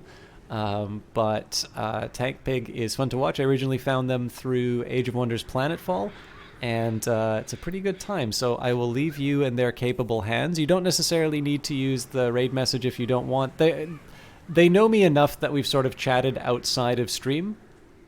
But if you are so inclined, if you're so inclined, you can leave it. Like, it won't be poorly received, but I don't know them particularly well either, so you don't need to feel a need to do that. But I do hope you enjoy the Surge 2. As far as my plans, I'm going to try and do some more VOD recordings over the weekend. Monday, I will be back with more Stellaris, dealing with the war that just showed up. Oh god, actually, I need to plan for that. Tuesday, there 100% will be an Elder Scrolls Daggerfall episode. I know this because I've already uploaded and queued it, so there's absolutely no excuse for me not having that done. Wednesday, we're back to Cultist Simulator. I apologize for 2 weeks in a row missing for that. That's just the way things worked out. The prof who I know, I went to school in Vancouver. I'm currently in Ottawa, so basically across the country. And the prof comes out every once in a while to work for, to work on a price thing. So, it's, it was really cool to get a chance to catch up with them. I don't really get the opportunity. So that sort of stuff I'm willing to cancel a stream for as much as I regret doing so. And then, as always, there's no promises that I will get. There's never a promise that I'll do Darkest Dungeon each Friday, but it does seem to be a bit of a staple of the Fridays. So it's that, Night Team 4, Age of Wonders Planetfall, or Imperator Rome will be the most likely ones coming up. Although, as always, it's at my discretion. Anyways, I hope you all have a good evening. Please treat Tank Pig well, and we will see you all in the future. Oh, Casual Nothing, I'm so sorry to be leaving you. But yeah, I do need to get some stuff done, but I'm glad you're able to see that little bit. The VOD is up on Twitch already. I'll be putting it on YouTube within 24 hours or so. I'm sorry to leave you hanging like this, because I do know I've normally gone late on Fridays, but I didn't sleep very well, so I need to get some stuff done and try and have an earlier bedtime than I did last night. So anyways, on to Tank Pig for those of you who are still around. Have a good one.